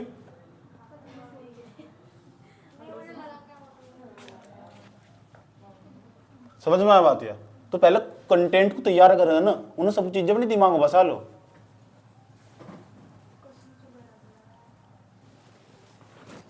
मेरे तो पूछते थे, मैंने तो पढ़ रखा है, मैंने कहा चलो, जैसे मैं पढ़ रहा था बैठ कर, मैंने कहा चलो बताओ 5 बजे का कहीं को लिखा हुआ 30 मिनट, 5 बजे घड़ी में 30 मिनट, तो बताओ घड़ी की मिनट और सुई की मिनट वाली घंटे वाली सुई के बीच में कितने डिग्री का कोण बनेगा? तो मैंने तो बहुत आसान है, घड़ी की मिनट की दाढ़ बराबर जैसा है। ऐसे समझ क्या मैंने कहा, अब पता लगा मुझे घड़ी में 5 बजे 10 मिनट हो रही, इसके पीछे कोड निकाल लो। तो ये इस बच्चे क्या करेंगे, 11/2 सूत्र लगा के निकाल लेंगे। तो मेरा चीज खोज छानबीन कर रहा था, छानबीन करते करते और इतना बेहतरीन तरीका मिलेगा मुझे, जो कौन सा चाहो कोड निकाल दो, क्योंकि मैं इसमें श्योर हुआ ना, मैंने रात को बैठे मेहनत करी। और देखो मैं इसके पीछे बताओ कितने का अंतर है।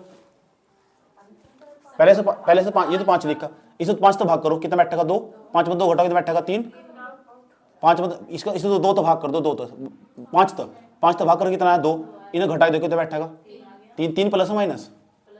और जब 3 प्लस का होगा ना तो 3 जो आया, जो 5 है ना उसकी 3 तो गुणा कर दो, 5 की 30 तो गुणा करनी, 30 तो 5 150 बैठेगा। अब जो 150 आया ना, जो अगर ये प्लस आया तो जो 10 था ना उसका आधा करो, 10 का आधा 5 और जोड़ दो कितना बैठेगा 155 डिग्री कोण बनेगा इसके बीच में, गाड़ी के बीच में। और बच्चे इतना बड़ा बड़ा लंबा लंबा कर रहे हैं, मैंने सोचा हो मैं मेहनत करूँ तो काम कर ले जाऊंगा इसका।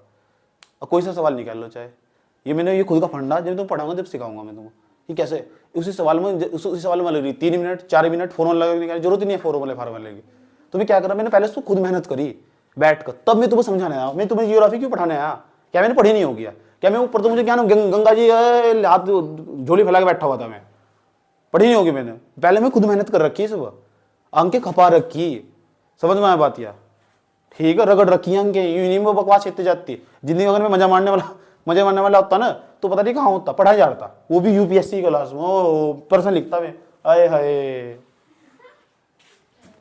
टाइम देना पड़े सर, आया समझ में। अब पढ़ाना भी पड़ा वहां साइड में जाकर, सोचो मुझे पढ़ने का काम दे दिया, फिर मैं क्या करूंगा, अभी पढ़ने का काम लेने वाला हूं, समझ में आया। तो क्या करना पड़ा, पढ़ना पड़ा भाई, समझ में आया बात या।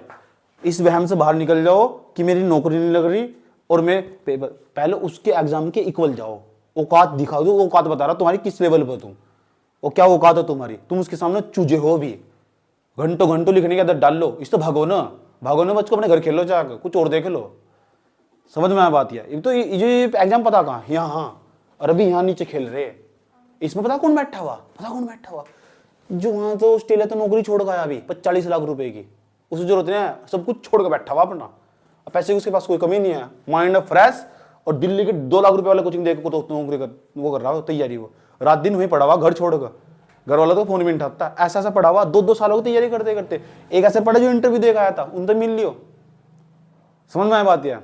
एक ऐसा जो इंटरव्यू देकर आया था, अच्छा जो इंटरव्यू में 2 नंबर से रहेगा, बार मेंस निकाल रहा, थारा नंबर आने दे रहा हो, क्यों आने देगा तुम्हारा नंबर, कौन हो तुम,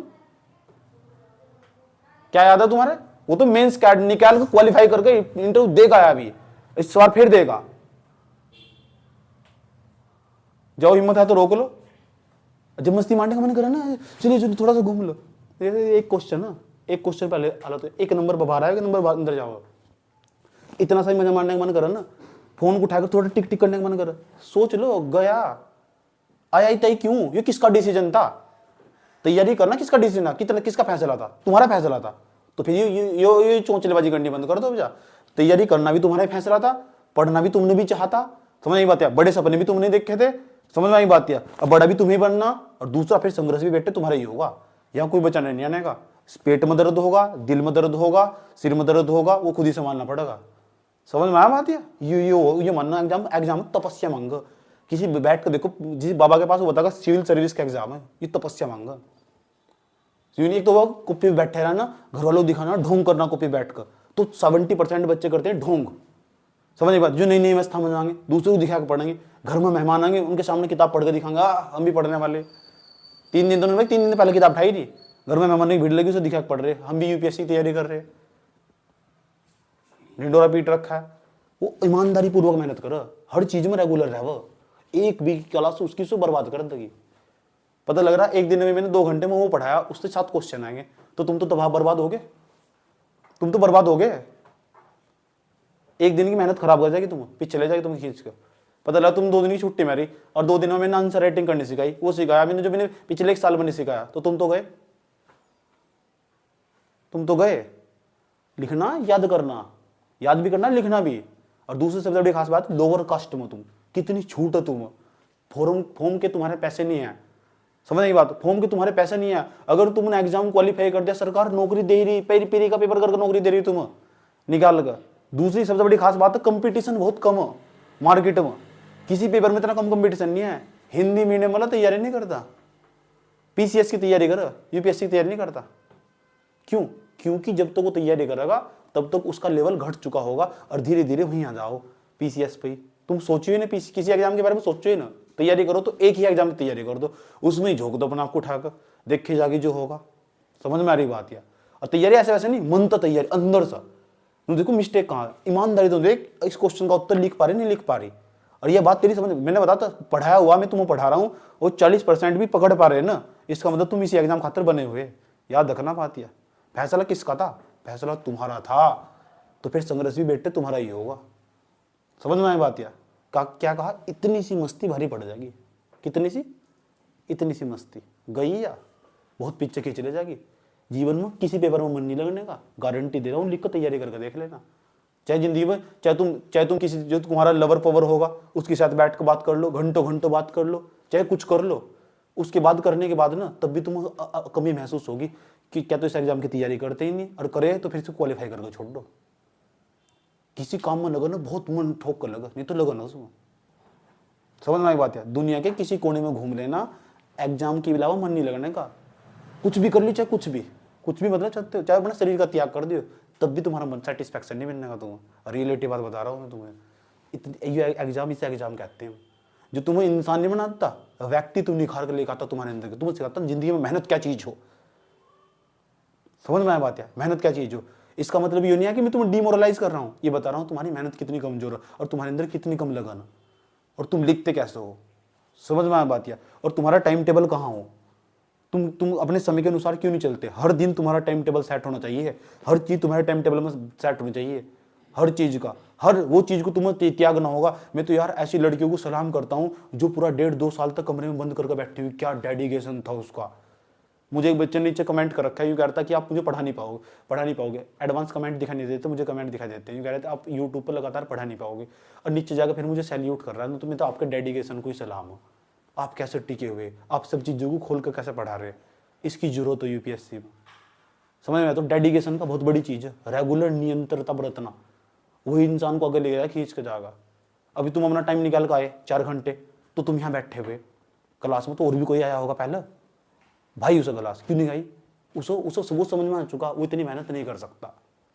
समझ में? क्योंकि उसे आदत पड़ चुकी मजा मारने की, छोटा छोटा फैक्ट पढ़ने की, लूसेंट पढ़ने की आदत पड़ चुकी उसे। लूसेंट का जमाना नहीं आया हो। समझ में आई बात? या भारत की जनसंख्या 144 करोड़ 40 करोड़ पार करेगी, पूरी दुनिया के सबसे अधिक विविधताओं वाले देश में रहते हो तुम। समझ में आया बात? या जहाँ डाइवर्सिटी मात्रा में पाई जा। अरे पश्चिमी घाट में जब जैव विविधता, तो सोचो भारत के अंदर कितनी जैव विविधता पाई जाएगी इंसानों के अंदर। एक अजब पीस पड़ा। यू देखो जिस एग्जाम की तुम तैयारी कर रहे उसमें मुकाबला किन लोगों से हो रहा है, और ये कितने हाईली क्वालिफाइड है, और तुम कहाँ टकरा रहे जाकर। तुम्हारे हाथ में तो अन्ना भी नहीं है, ऐसा समझो, वो तो संसाधनों तो संपन्न, लेकिन तुम्हारे पास अगर कोई चीज है तो मैं हूं जो तुम्हें जिंदा रख रहा हूं, ऐसा समझो। और तुम्हें समझा रहा हूं कि तैयारी ऐसे होगी, और तुम्हें उन्हें टक्कर देनी जाएगा, उन तो फाइट करनी है। समझ नहीं बात? या जब इतने बड़े लोगों से फाइट करनी है ना, जो संसाधन से युक्त, समझ नहीं बात? या माइंड बिल्कुल फ्री किए हुए, तो उनके ना तुम एक ही चीज से टक्कर दे सको, तुम्हारे भीतर सिर्फ लगन और कुछ नहीं है, उनके अंदर लगन नहीं है। समझ नहीं बात? और तुम्हारे पास सबसे बड़ी खास बात है, तुम्हारे पास गाइडेंस, प्रॉपर गाइडेंस। जीवन में इंसान को आदर्श मानकर चलोगे, जिंदगी में कभी मार नहीं खाने। समझ में आया बात? या रास्ता बताया जा रहा है, जो दिया जा कर्म टाइम टू टाइम कंप्लीट करो, और हर चीज में रेगुलर रहो। याद रखना बात है, किसी भी चीज में, क्लास में कहा तो क्लास में, पढ़ाई में कहा तो पढ़ाई में, याद करने में कहा तो याद करने में। मैंने कहा जोर जरा सी मस्ती तुम्हें बहुत भारी पड़ जाएगी। समझ में आया बात? या अपने आसपास हरिद्वार में थे, एक का नाम बताइयो, पता? क्योंकि औकात नहीं है किसी की। समझ में आया बात? या हिंदी माध्यम वालों का नाम बताइए करेगा, देगा पता? आसपास तुम्हारी नजर में हो कोई जानने वाला, हमारे पड़ोस में बता देना। यूट्यूब को छोड़ दो, आसपास है, औकात नहीं है इनकी।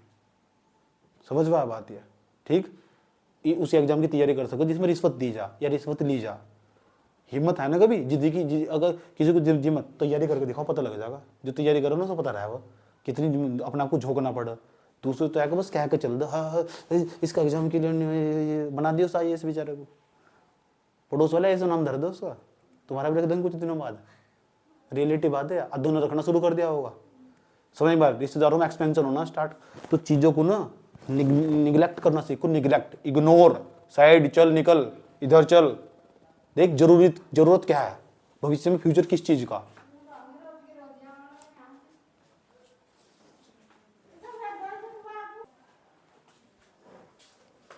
समझ में आया बात है।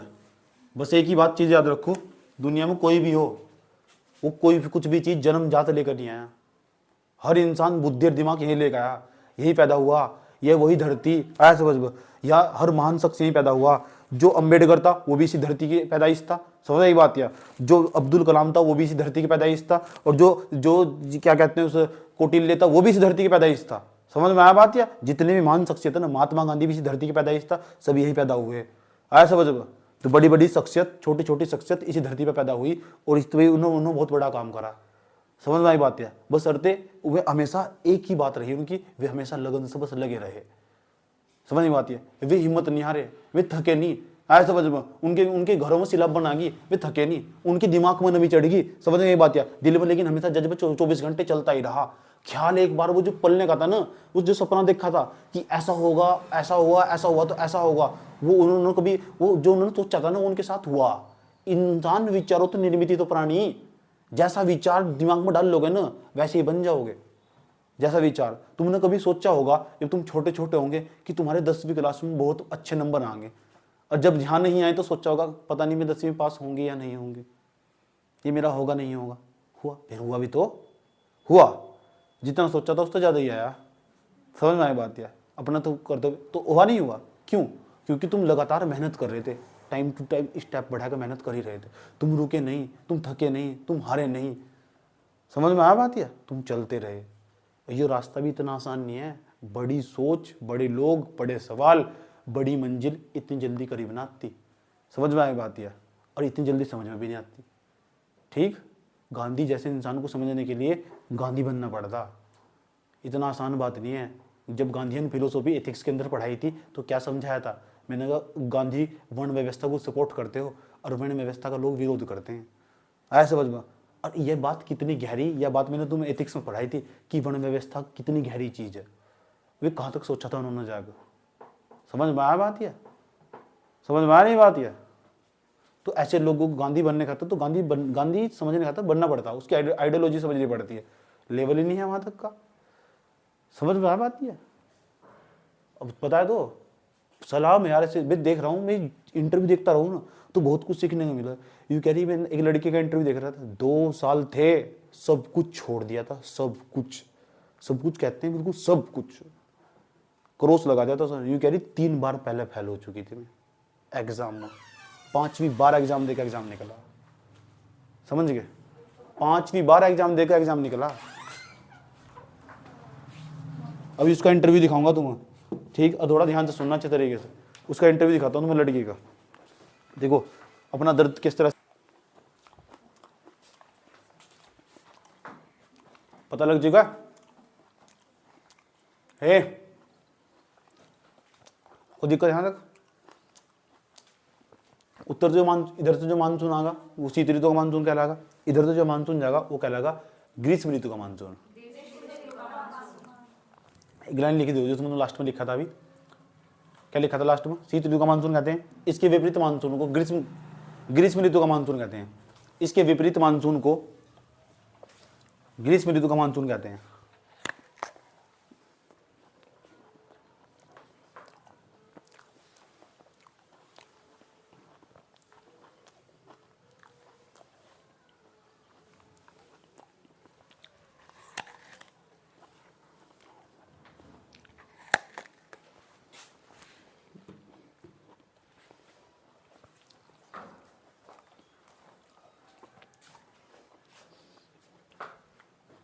कोई दिक्कत समझ में आ रही? लिख ले जाओगे। अब हम क्या करने वाले हैं? अब हम कल कोई मानसून, भारत में 2 प्रकार के मानसून पाए जाते हैं। कितने? 2 और दोनों तुम इससे स्टडी करना। हम अब देखें फिर वर्षा कितने प्रकार की होती हैं, सब कुछ स्टडी करना, सब कुछ लिखना भी और समझना भी। आज मैंने तुम्हें बहुत सारे कॉन्सेप्ट समझाए, लेकिन आज की क्लास जो मोटिवेशनल क्लास ज़्यादा होगी, समझ में आई बात? या पढ़ने का मन नहीं करोगे तो पक्का पढ़ोगे सुनने के बाद।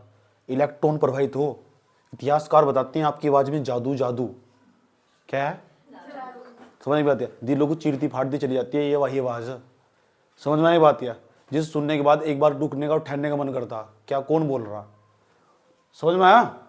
लेकिन मैं तुम्हें यही सलाह दूंगा, क्या, never give up in this exam. इस एग्जाम में तो कभी गिव अप मत करना बिल्कुल भी, समझ में आई बात? या जब भी तुम्हारे पास बहुत रास्ते आएंगे, बहुत रास्ते मिले तुम भटकाने के लिए, 1000 रास्ते, लेकिन तुम हटना मत बिल्कुल भी। और एक ही बात सोचना, जहां तुम लग रहे हो या कोई काम कर रहे हो, समझ में बात? या इस एग्जाम को छोड़ने के अलावा this is not your last dream, you are UPSC aspirants, समझ में आती है? और एक ही बात सिखाए थे भैया जी क्लास में ट्रेनिंग के दौरान, नेवर गिव अप, समझ में आई बात? या यूपीएससी एस्पिरेंट, तुम तो आईएससी के स्टूडेंट हो, तुमने गिव अप जब नहीं करा जब तुम्हारी जान पर बनाई थी, तब मैं तुम्हें पढ़ा रहा था, आए समझ? तुम बुखार चढ़ रहा था, तुम तब भी ट्यूशन आ रहे थे, समझ में आई बात? या तो तुम आईएससी के वो स्टूडेंट हो, तुम तो जब नहीं गिव अप करा, आया बुखार, बुखार भी घर चला गया हो, समझ में? दिमाग में चढ़ा बुखार, शरीर को चढ़ने नहीं दिया, तो तुम यहाँ के तो तुम्हारी ट्रेनिंग खतरनाक हो रखी, समझ आई बात है? तो तुम दुनिया के किसी भी कोने में सर्वाइव कर जाओगे, समझ में आया? ठीक, हमारी अच्छा कल की हम छुट्टी रखेंगे, कल को तुम्हें पूरे दिन टाइम देंगे, मन लगा कर मेहनत करना टेस्ट की, और अगर तुमने मन से मेहनत करी ना तो पक्की बात है अगले दिन ही असर दिखाई देगा। अगर तुमने मजा मारा ना, समझ, इतना सा भी मजा मारा, मैंने कहा इतना सा मजा भारी पड़ जाएगा, इतना सा मजा, 10 मिनट का भी मजा, याद रखना बात। या कभी कोई एग्जाम नहीं क्वालिफाई होने का बहुत मुश्किल हो जाएगा, मैं पर्सनल बता रहा हूँ ना तुम्हें, समझने की बात। या जरा सा भी मजा ना भारी पड़ जाएगा। मैं सोचता हूँ अगर मैंने एग्जाम को टाइम दिया होता ना पहले जाकर, तो मेरा एग्जाम कभी का क्वालिफाई हो जाता। मैं उल्टी दिशा में दौड़ रहा था, मुझे नॉलेज चाहिए और एग्जाम को नॉलेज ही नहीं चाहिए, एग्जाम को कंटेंट चाहिए, मुझे नॉलेज चाहिए, तो हम दोनों एक दूसरे के विपरीत विचारधाराएं होंगी, समझने की बात है। वो एग्जाम इधर निकल लिया और मैं इधर निकल लिया, समझ में आया बात? है और जिसे नॉलेज चाहिए, अब तो टीचर हो ही ऐसा, उसे पढ़ाने के लिए नॉलेज ही चाहिए, टीचर नाम की भलाई ऐसी हो, उसे चाहिए इतना कंटेंट, पेपर को चाहिए इतना, और इतना पढ़ने के लिए, इतना लिखने के लिए तो इतना पढ़ना पड़ा। जब तो टीचर बना जा, अगर स्टूडेंट होता तो इतना ही लिखता, उसे बार बार रगड़ कर फेंक देता, सारा का सारा दिक्कत ही क्या आती, समझ में आई बात? शायद मेरी ज़िंदगी मुझे उसी तरफ खींच के लेके चली जा बार बार। मैं चाहता नहीं मैं पढ़ाऊँ, लेकिन मुझे मेरे हालात ही ऐसे बन जा, रियलिटी बात बता रहा हूँ मैं तुम्हें, मेरे हालात ही ऐसे कैसे बन जा, मुझे पढ़ाने के लिए बचपन का, this is not my childhood dream, ये कोई पढ़ाने का मेरा बचपन का ड्रीम नहीं था। मेरी परिस्थितियाँ ही मुझे ऐसी ऐसी तरफ खींच के लेके चली गई कि मुझे फिर बाद में पढ़ाना ही पड़ा।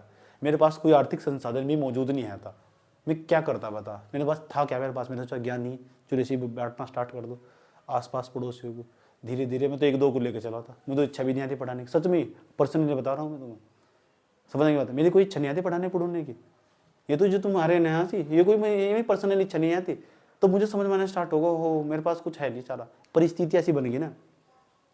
अंग्रेज भारत छोड़ो तो चले गए, परिस्थितियाँ क्या थी, ऊपर तो सशस्त्र विद्रोह हो रहा साइड से, इधर गांधी के आंदोलन चल रहे, 2 परिस्थितियाँ बन गई, दूसरी तरफ तो विश्व युद्ध हार चुके, 3 परिस्थितियाँ होगी, ऐसा समझ गया। अब रास्ता ही क्या बच गया जाने का, इधर तो आंतरिक लोग भी विद्रोह कर रहे, जनजातीय वाले लोग जुत्ता मारने पर लगे हुए इनका।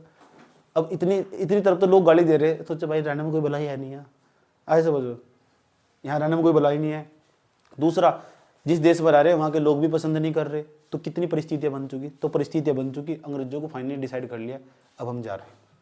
लॉर्ड माउंटबेटन योजना आई 3 जून को 1947 को, उन्होंने साफ कह दिया हम अब आपका देश छोड़ रहे हैं, बधाई हो आपको, समझ में आया बात है। तो क्या हुआ था, परिस्थिति ऐसी बन गई थी, जब परिस्थिति ऐसी बन गई थी तो फिर देश छोड़ कर जाना ही पड़ा, आज समझो, ये थी परिस्थितियाँ, ये ऐसी परिस्थितियाँ थी, देश छोड़ जाना ही पड़ा। ठीक, 1858 का इंडियन काउंसिल एक्ट ले गए हम, उसकी परिस्थितियाँ ऐसी थी, लाते तो हम 20 साल बाद, उस तो पहले 1858 तो पहले किसका आया था बताओ, 1853 का आया था, 53 में 20 जोड़ो, 73, 1873 में आना चाहिए था कोई, और 73 में जब आना चाहिए था तो ये बताओ पहले क्यों लाना पड़ा, क्योंकि 1857 का विद्रोह हो चुका था। 1858 का अधिनियम लाने के पीछे ना उसकी पृष्ठभूमि तैयार थी पहले से ही, क्यों, क्योंकि 1857 का जो विद्रोह हुआ था उसने ना अंग्रेजों के अंदर खूब पैदा कर दिया था, इसलिए 1858 का अधिनियम लाना पड़ा और उसमें साफ साफ कह दिया गया अब कंपनी के अधिकार छीन ले जाएंगे, कंपनी के बस का शासन करना नहीं है, उसकी राजनीतिक सत्ता को हड़प ले जाएगा। तो क्या बन गई थी? परिस्थितियाँ। तो परिस्थिति ऐसी बन जाती है। समझ में आ बात है? मेरी बचपन की इच्छा नहीं आती कि मैं पढ़ाऊँगा ना। मेरे पास एक तो क्या है, एक तो मैं गरीब आदमी, दूसरा बैकग्राउंड इतना मजबूत है नहीं, और दूसरा कि मेरे पास कुछ है भी नहीं। इस उधर की कापी ले लेकर नहीं मंगाएगा, कापी ले लेकर भरूता मैं, पुरानी कापी मंगवा लेता नहीं कि तो छोटे छोटे थे इन्हीं कापी, मैंने कहा अपने घर तो कापी ले, चल कापी ले, इन्हीं कापी ले ली, उसके पीछे जगह पेज बढ़ी रहती, पेज बढ़े रहते इनके, पड़ोसी जितने चक करते ना सभी कॉपी मंगा लो, तो छोटे छोटे था, 2 रुपये का इन चुग्गा डाल दिया, आए समझ में, इनकी कॉपी ले ली, उसके पीछे क्या करूँ था मैं तो नहीं कर लो था बैठ कर कापी लेगा, क्योंकि रब कभी रब मुझे तो रब भी नहीं दे रहे थे घर वाले। देख 250 रुपये ट्यूशन की फीस, 10वीं क्लास की बात कर रहा हूँ, 250 रुपये ट्यूशन की फीस लेनी हो ले और नहीं ले तो निकल रहा। ऐसे समझ में पहले 10 दिन तड़फाते थे मुझे 250 रुपये के चक्कर में, तड़पना समझ दो, अलग टाइप का तड़पाना था वो, मुझसे कहाँ ताऊंगे और फिर भी जुगाड़ लगाऊँ था। मेरे इसी संडे आगा ना, मैंने कहा ट्यूशन की छुट्टी भी नहीं मार सकता, 1 साल में 1 छुट्टी मारी थी, एक भी नहीं मारी, कितनी लगनशील रहा वहाँ में। मैं एकमात्र अपनी क्लास का ऐसा छात्र हूँ, टीचर ने बचपन से लेकर आए थे मेरा हाथ नहीं लगाया किसी भी क्लास में पढ़ाई के ऊपर, इतना रेगुलर रहा हुआ मैं। जब मैं किसी काम करूँ बहुत शिद्दत के साथ करूँ, नहीं तो छोड़ दूँ मैं। समझ में बात है, इस टाइप का इंसान हूँ मैं, नहीं तो मैं जाता नहीं उस रास्ते पर, और गया ना उस पर क्या तो उसको पूरा करके लौटता हुआ, नहीं तो वहीं मर जाऊँगा, वहीं मिट जाऊँगा। जब मैं किसी के पास ग्रामर पर ट्यूशन पढ़ने जाऊँ था ना, तो टीचर मुझे रास्ते में तो चलता करता था, पता क्या होता भाई, मगर पास्ट टेंस ना 3 दिन में ख़त्म होगा, अगले दिन जितने भी टेंस थे ना सारे कर लेगा, बिना कुछ भी सुन लो, ग्रामर की जरूरत नहीं है, अगर जा कुछ और देख लो। पूछा ऐसा क्यों हुआ था? लगन थी ना अंदर, बाप ने समझाया बैठ कर पढ़ ले, एक दिन दिहाड़ी पर भी ले गए, पौध लगाने मुंजी लगाना हो, 1 2 में 3 जने थे हम, तीनों भाई लग रहे थे। देख क्यों कह रहे देखो मालिक आ रहा है ना, मैंने कहा हाँ, देख अब तो हमें गाली देगा, मैंने क्यों देगा, मैंने कह रहा काम सही से करो फिर भी गाली देगा, सही से कर रहे फिर भी, ऐसा खड़े नहीं होना, मुंजी ऐसे लगानी बिल्कुल, खड़े हो गए तो सस्ता क्यों रहे, तुम पीछे रह जाओगे। ओहो मोहम्मद मुझे दिल पर लगी यार, मैंने कहा मेरे बस का काम नहीं है, मैंने सुननी नहीं ना दूसरों की, चुपचाप किताब पढ़ लो जाकर, अगर दूसरों की नहीं सुननी तो, अगर दूसरों की सुननी ना, मैंने कहा मुझे यह बात फील हो रही है तो मुझे ऐसा कह दिया कैसे, मैं अभी हम दूसरों के यहाँ काम कर रहे हैं ना, तो कहेगा वो कहेगा हम दूसरों के यहाँ काम कर रहे हैं और पूरी ज़िंदगी इस तरह काम करना पड़ेगा, हमें तो आदत बन चुकी, अगर तुझे ऐसी आदत नहीं बनानी। मैंने कहा मेरे पे एडजस्ट नहीं हो रहा है, ऐसा समझ में। उसने कहा ठीक है भाई, घास काटना हो ना, घास काटना, दूसरे के यहाँ गठरी उठाई, औरतों के साथ घास काटने गया मैं, सोच लो कितनी बुरी स्थिति रही होगी। सर पर घास की गठरी लेकर आता था, मुझे शर्म नहीं लगती थी बिल्कुल भी, मैं अपनी माता तो पूछवा सकता हूँ तुम, समझ में आई बात यार। पूरे रास्ते में पूरे गांव के बीच में सर पर घास की गठरी लाया मैं, मुझे नहीं शर्म लगती थी बिल्कुल भी, समझ नहीं बात। पूरे घर का साफ कर दो तो पूरा घर साफ, झाड़ू मार दो था पूरे घर में, बर्तन धो दो था, कपड़े धो दो था, मुझे किसी चीज़ की शर्म नहीं रही। तो हमने अपने ज़माने में बहुत मेहनत करी, समझ में आया। आसान नहीं है, सोनू बनना आसान नहीं है, और कभी बनना भी मत, नहीं तो 12 साल खराब हो जाएंगे। कितने साल? ठीक है, ऐसा पीस बनाने के लिए ना 12 साल की मेहनत चाहिए, समझ में आया बात। ये कितने साल, ये तो ये मेहनत वाला पॉइंट बता रहा हूँ मैं तुम्हें। मतलब मेरा ऐसा मानना, मैंने जिंदगी बहुत ही कम मजा मारा, बहुत कम यार। कोई इंसान होली नहीं मना रहा, दिवाली नहीं मना रहा, सोच लो कितना डेडिकेशन रहा होगा उसका, समझ में आया बात। या तुम तो यहीं रहो, देखा कभी होली खेलते हुए, देखा कभी दिवाली मनाते हुए, और देखा कभी बाहर सड़क पर खड़े हुए एडवांस में, देखा कभी 4 लड़कों में ठाका मारते हुए, नहीं देखा। क्यों? इंटरेस्ट ही नहीं है मेरा। हमारे घर के सारे रिजल्ट चले जाएंगे, एक करके बाहर देकर सारे गेम देख रहे खड़े हो गए हैं, मैंने अभी तक नहीं देखा कौन क्या गेम दिखा रहा। मैं बहुत ही कम कमरे से बाहर निकलूँ, इंटरेस्ट ही नहीं है ना मुझे, तो अपना खेल है। जो आज मैंने इतना थोड़ा बहुत इंफ्रास्ट्रक्चर खड़ा कर रखा है ना, ये पढ़ा रहा थोड़ा बहुत है, ये मेरी मेहनत का नतीजा।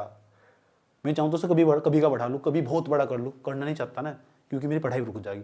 क्योंकि जो मैं आज पढ़ सकूँ ना, जो आज मैं खुद बैठ कर खुद पढ़ सकूँ, यो काम में पढ़ाने वाला मैं बाद में भी कर सकूँ।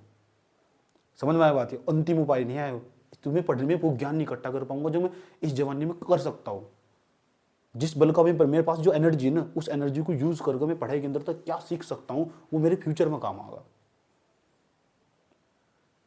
इस तरह पहचान नहीं होती, ये तो जीरो, ये दुनिया की नजरों में इस तरह पहचान होती। इस तरह पहचानो, इस तरह जब भी चलना शुरू करे ना, तो इतनी दूर निकल जा कि दुनिया के सारे इंसान पीछे छूट जा। जब भी चलना शुरू करा, समझ में आई बात? है 32 डिग्री आती है अम्बेडकर के पास। डीएससी इकोनॉमिक्स में करना आसान नहीं आया था। भारत का पहला था वो, पहला बंदा एक ही पीस निकला जो डीएससी इकोनॉमिक्स में ले गया। अब तक किसी के बस की बात नहीं हुई। अब तक भी वहां से जाकर बाहर से पढ़कर डीएससी की डिग्री ले आना इकोनॉमिक्स में, थर थर कांपा, इतना पढ़ना पड़ा, डिग्री लेगा ना। क्या था बस पता क्या करता था, वहां के बताते हैं लाइब्रेरी वाले, लाइब्रेरी में घुस गया, ये जेब ये जेब ये जेब, पैसे के अभाव के कारण स्कॉलरशिप पढ़ता था। ये जेब नोट्स तो भरी होती थी ताकि उसके अंदर तक ज्ञान था, पढ़ता था, पढ़ने के बाद वहां तो नोट्स बनाया उसका, बटा सारी जेबों में नोट्स भरे जाते थे इसके। समझ नहीं बात? या अकेला बंदा था, सबसे पहले जाता था, सबसे लेट उठ का आता था वहां से, इतना पढ़ने का शौकीन था। कोई मैंने पहले बताया था पढ़ने का शौकीन कोई बचपन नहीं होता ना, इसी समाज में आकर सीखता सब। समझे? बहुत शार्प माइंड करके पढ़ना पड़ता, शार्प हर चीज का कॉन्सेप्ट क्लियर करके। समझ में आई बात? या अगर अंबेडकर ने नहीं पढ़ा होता संघवाद, तो सोचो संघवाद को किस तरह साफ साफ नहीं परिभाषित करता, तो तरह जैसा लिखता संघवाद क्या था विधि के शासन की परिभाषा लिखती होती है ना, तो छाजा लिखता विधि के शासन में शक्ति को पृथक्करण छाप रखा, कोई फायदा थोड़ा ही होता। अगर सही कर करना पड़ा तो समस्या खड़ी जाती नहीं जाती। तो इसे कहते हैं क्लियर कट करके पढ़ना, हर वर्ड का मतलब पता होना चाहिए। बनाए ही तुम्हारे लिए गया, क्यों जी? बात सही है गलत है? ये खास बात है। तो कोई इंसान अपनी जिंदगी में कितना मजे ले रहा है ना, उसे तुम उसकी मेहनत से पहचान सको। कितना एंजॉयमेंट ले रहा हो, उसकी मेहनत बता देगी तुम मेरा हिसाब जोड़ लो, मैं तुम्हें पता लग जाए कितना मजा ले रहा है जिंदगी में। ठीक, हमेशा अपने आप को कम तरी पाओगे। अरे सोचो कि यार ये बंदा एडजस्ट कैसे कर लिया, इतना सारा मैनेज कैसे कर रहा है, सोच कर देखना कभी। अब मुझे कभी इसमें कोई नहीं है कि मुझे भारत रत्न चाहिए इसके मामले में, ना मैं सोच रहा कि मैं बहुत बिफर रहा, मुझे ऐसा लगा मैं बहुत बिफर रहा ना, थोड़ा मैं सोचो कम ना, यहाँ नहीं टाइम बिताना ना, यहाँ टाइम खराब है ना, यहाँ टाइम नहीं करना चाहिए ना, फोन ना चलाना चाहिए, नहीं व्हाट्सअप बेकार है, चलो डिलीट मार दो। मैंने कहा इंसान बेकार है, साइड लगा दो उससे। ऐसा हर दिन इम्प्रूवमेंट, हर दिन इम्प्रूवमेंट। इस इंसान का जिंदगी में कुछ काम ना, कोई काम नहीं है, चलो साइड हटाओ। अच्छा ये किसी काम का, ये बातें किसी काम की जो घर वाले बैठ कर खड़े होकर 4 जने में बताया नहीं किसी काम की नहीं है, यूपीएससी पेपर में काम आ गई अभी नहीं है, नहीं काम साइड में लगाओ। ऐसे समझ में हर चीज़ को सिलेबस बस यू देखना, फोकस सामने बस यूपीएससी। अगर कोई साइड से आकर डिस्टर्ब भी कर रहा है ना, चल सीख लिया, चल यूपीएससी क्वेश्चन में डाल दिया जा। समझ आई बात है? रास्ते में चल रहे थे, ये खड्डे में पैर आएगा, ओहो भारत की अवसंरचना खराब, वो आया पॉइंट लिख दिया, ये हालत हो जा। मैं जब भूगोल पहली बार पढ़ा ना, मैं इतना लीन हो गया, मुझे अपनी बाथरूम के अंदर ना जो प्लास्टर है वो फटा हुआ दिखाई देता, तो उसमें भारत का नक्शा नजर आएगा। इतनी बुरी हालत हो गई थी मुझे। ऐसे समझ में यहाँ यूँ गिर रहा है ना, तो जोग जलप्रपात दिखाई दे रहा है मुझे, ऐसे झरना से नीचे निकल के आ रहा हो, जोग जलप्रपात। इतनी बुरी हालत हो गई थी मेरी पढ़ते पढ़ते। सुना ही बात या घर में तो हल्दी मिर्च डाली जा रही, मंगा हल्दी घाटी के सारे युद्ध याद आ रहे हैं मुझे। इतनी बुरी हालत पढ़ते पढ़ते हुई मेरी, मैं पर्सनली बता रहा हूँ तुम्हें।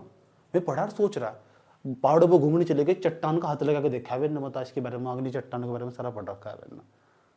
ऐसे उत्पत्ति हुई इसकी, कितनी बुरी हालत हुई होगी।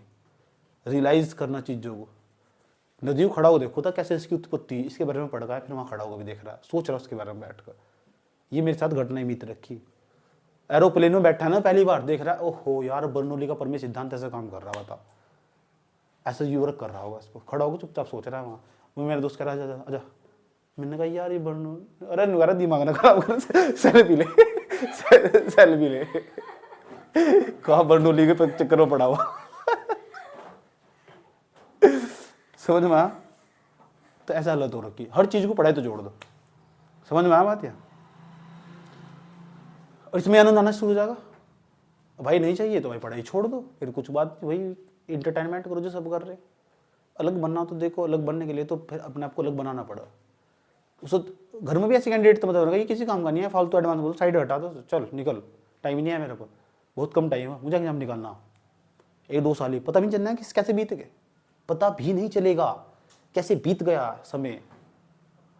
जाने दो जो जा रहा, जो आ रहा आने दो, जाओ भाड़ में सब, किसी की फिक्र नहीं होनी चाहिए, सिर्फ अपनी। इतना सेल्फिश बनना पड़ेगा तुम, सिर्फ अपनी और अपने सिलेबस की फिक्र होनी चाहिए।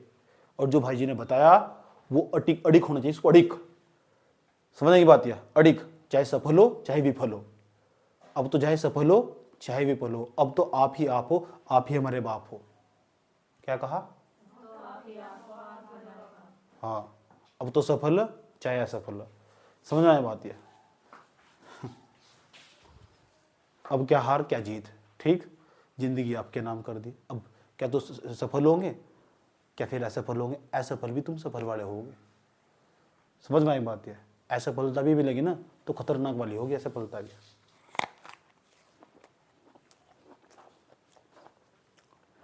मैं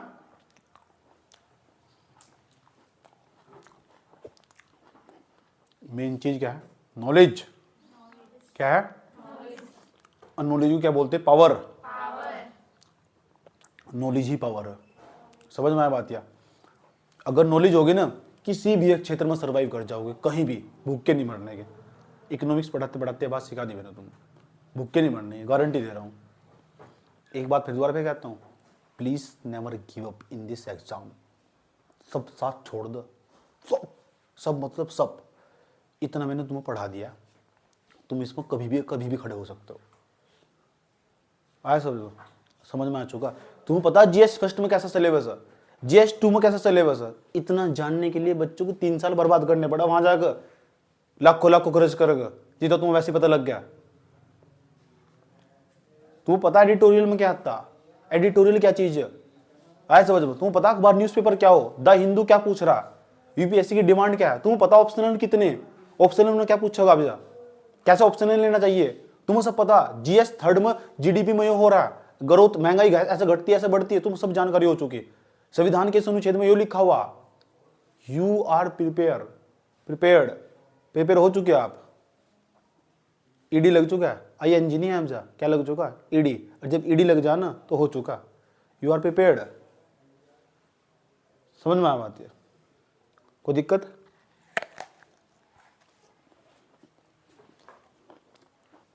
केशवानंद भारती केस था, कब आया था, कौन सी डेट थी?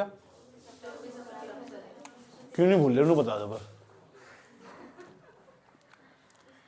मुझे इस बात को तो है, क्यों नहीं भूल रहे इस डेट को? बहुत बार रिवीजन होगा, बस यही तो चाहिए था। ये जो बहुत बार रिवीजन है ना, यही चाहिए। जिस दिन सारा चले इसी तरह बहुत बार हो जाएगा। उस लड़की का जो एग्जाम 5 बार निकला ना, उस लड़की का 5 बार एग्जाम निकला, 5 बार रिवीजन करा उसने। और मैंने क्या कहा, कॉपी कितनी बार रिवीजन चाहिए मुझे? जिस दिन 5 बार रिवीजन होगी ना, उस दिन एग्जाम की तरफ को मुंह के देखना, फिर बताना मुझे। वही चीज पढ़ी थी उस वह विभाटक की होगी, वह एग्जाम 1 साल में निकल जाओ, एक्चुअली में 10-12 महीने का एग्जाम हो, सही तो तैयारी कर। लेकिन हमें पता होना चाहिए ना क्या क्या पेपर मांगा, जब 10-12 महीने का। अब जिनके पास पैसा हो, सुनो, जिनके पास पैसा हो, 2 लाख रुपए की 2 लाख रुपए उसके पास, दिल्ली में जाएगा, संस्थान में बैठेगा, हाईली क्वालिफाइड, बाजीराम जैसे में चला गया, बैठा, तैयारी करी, एग्जाम दिया, 6 महीने में क्वालिफाई हुआ। क्यों?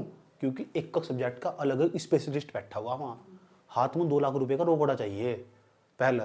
अभी वहाँ 1-2 लाख रुपए खाने खाते चाहिए। उसे सिर्फ पढ़ना नहाना पढ़ना और कुछ नहीं, और कोचिंग जाना, बस उसका काम पूरा करना। फिर 10-12 महीने में निकल जाएगा एग्जाम, और कुछ नहीं करना, और सब बंद, जीरो। समझ में आई बात है? इस एग्जाम में किसी का साथ ही मार देगा तुम्हें, याद रखना बात है। दोबारा फिर बता रहा हूँ, किसी का साथ ही मार देगा तुम इस एग्जाम में। तुम सोच रहे तुम कोई सपोर्ट करेगा, you can not supported any candidate. इसमें अगर कोई तुम्हें सपोर्ट करने वाला इंसान है ना, वो एक ही, वो तुम खुद हो। समझ में आया बात है? मैं भी सिर्फ तुम्हें दिशा दे सकता हूँ, you can not support to you मैं नहीं कर सकता तुम्हें सपोर्ट, मैं सिर्फ डायरेक्शन दे सकता हूँ। समझ में आई बात? अंदर खुद ही जज्बा नहीं है तो मैं क्या करूँगा? समझ में आया? सिर में दर्द हो गया? समझ में आ रहा? अब उन्होंने कह रही ऐसी बात तो आप रोज बता करो। थोड़ा थोड़ा मन लगा पढ़ने में। रिलेवेंसी बता रहा हूँ ना, किसकी कितनी प्रासंगिकता बनी हुई। महाभोज का नाम सुना है? क्या है महाभोज? नोबेल एक प्रकार का उपन्यास मन्नू भंडारी ने लिखा और राजनीति के ऊपर है सारा का सारा। जो मन्नू भंडारी ने लिखा है राजनीति के ऊपर, उसकी रिलेवेंसी भारतीय समाज में आज कहाँ दिखाई दे? ऐसे यूपीएससी सवाल पूछा हिंदी साहित्य में, कल पढ़ रहा था। क्या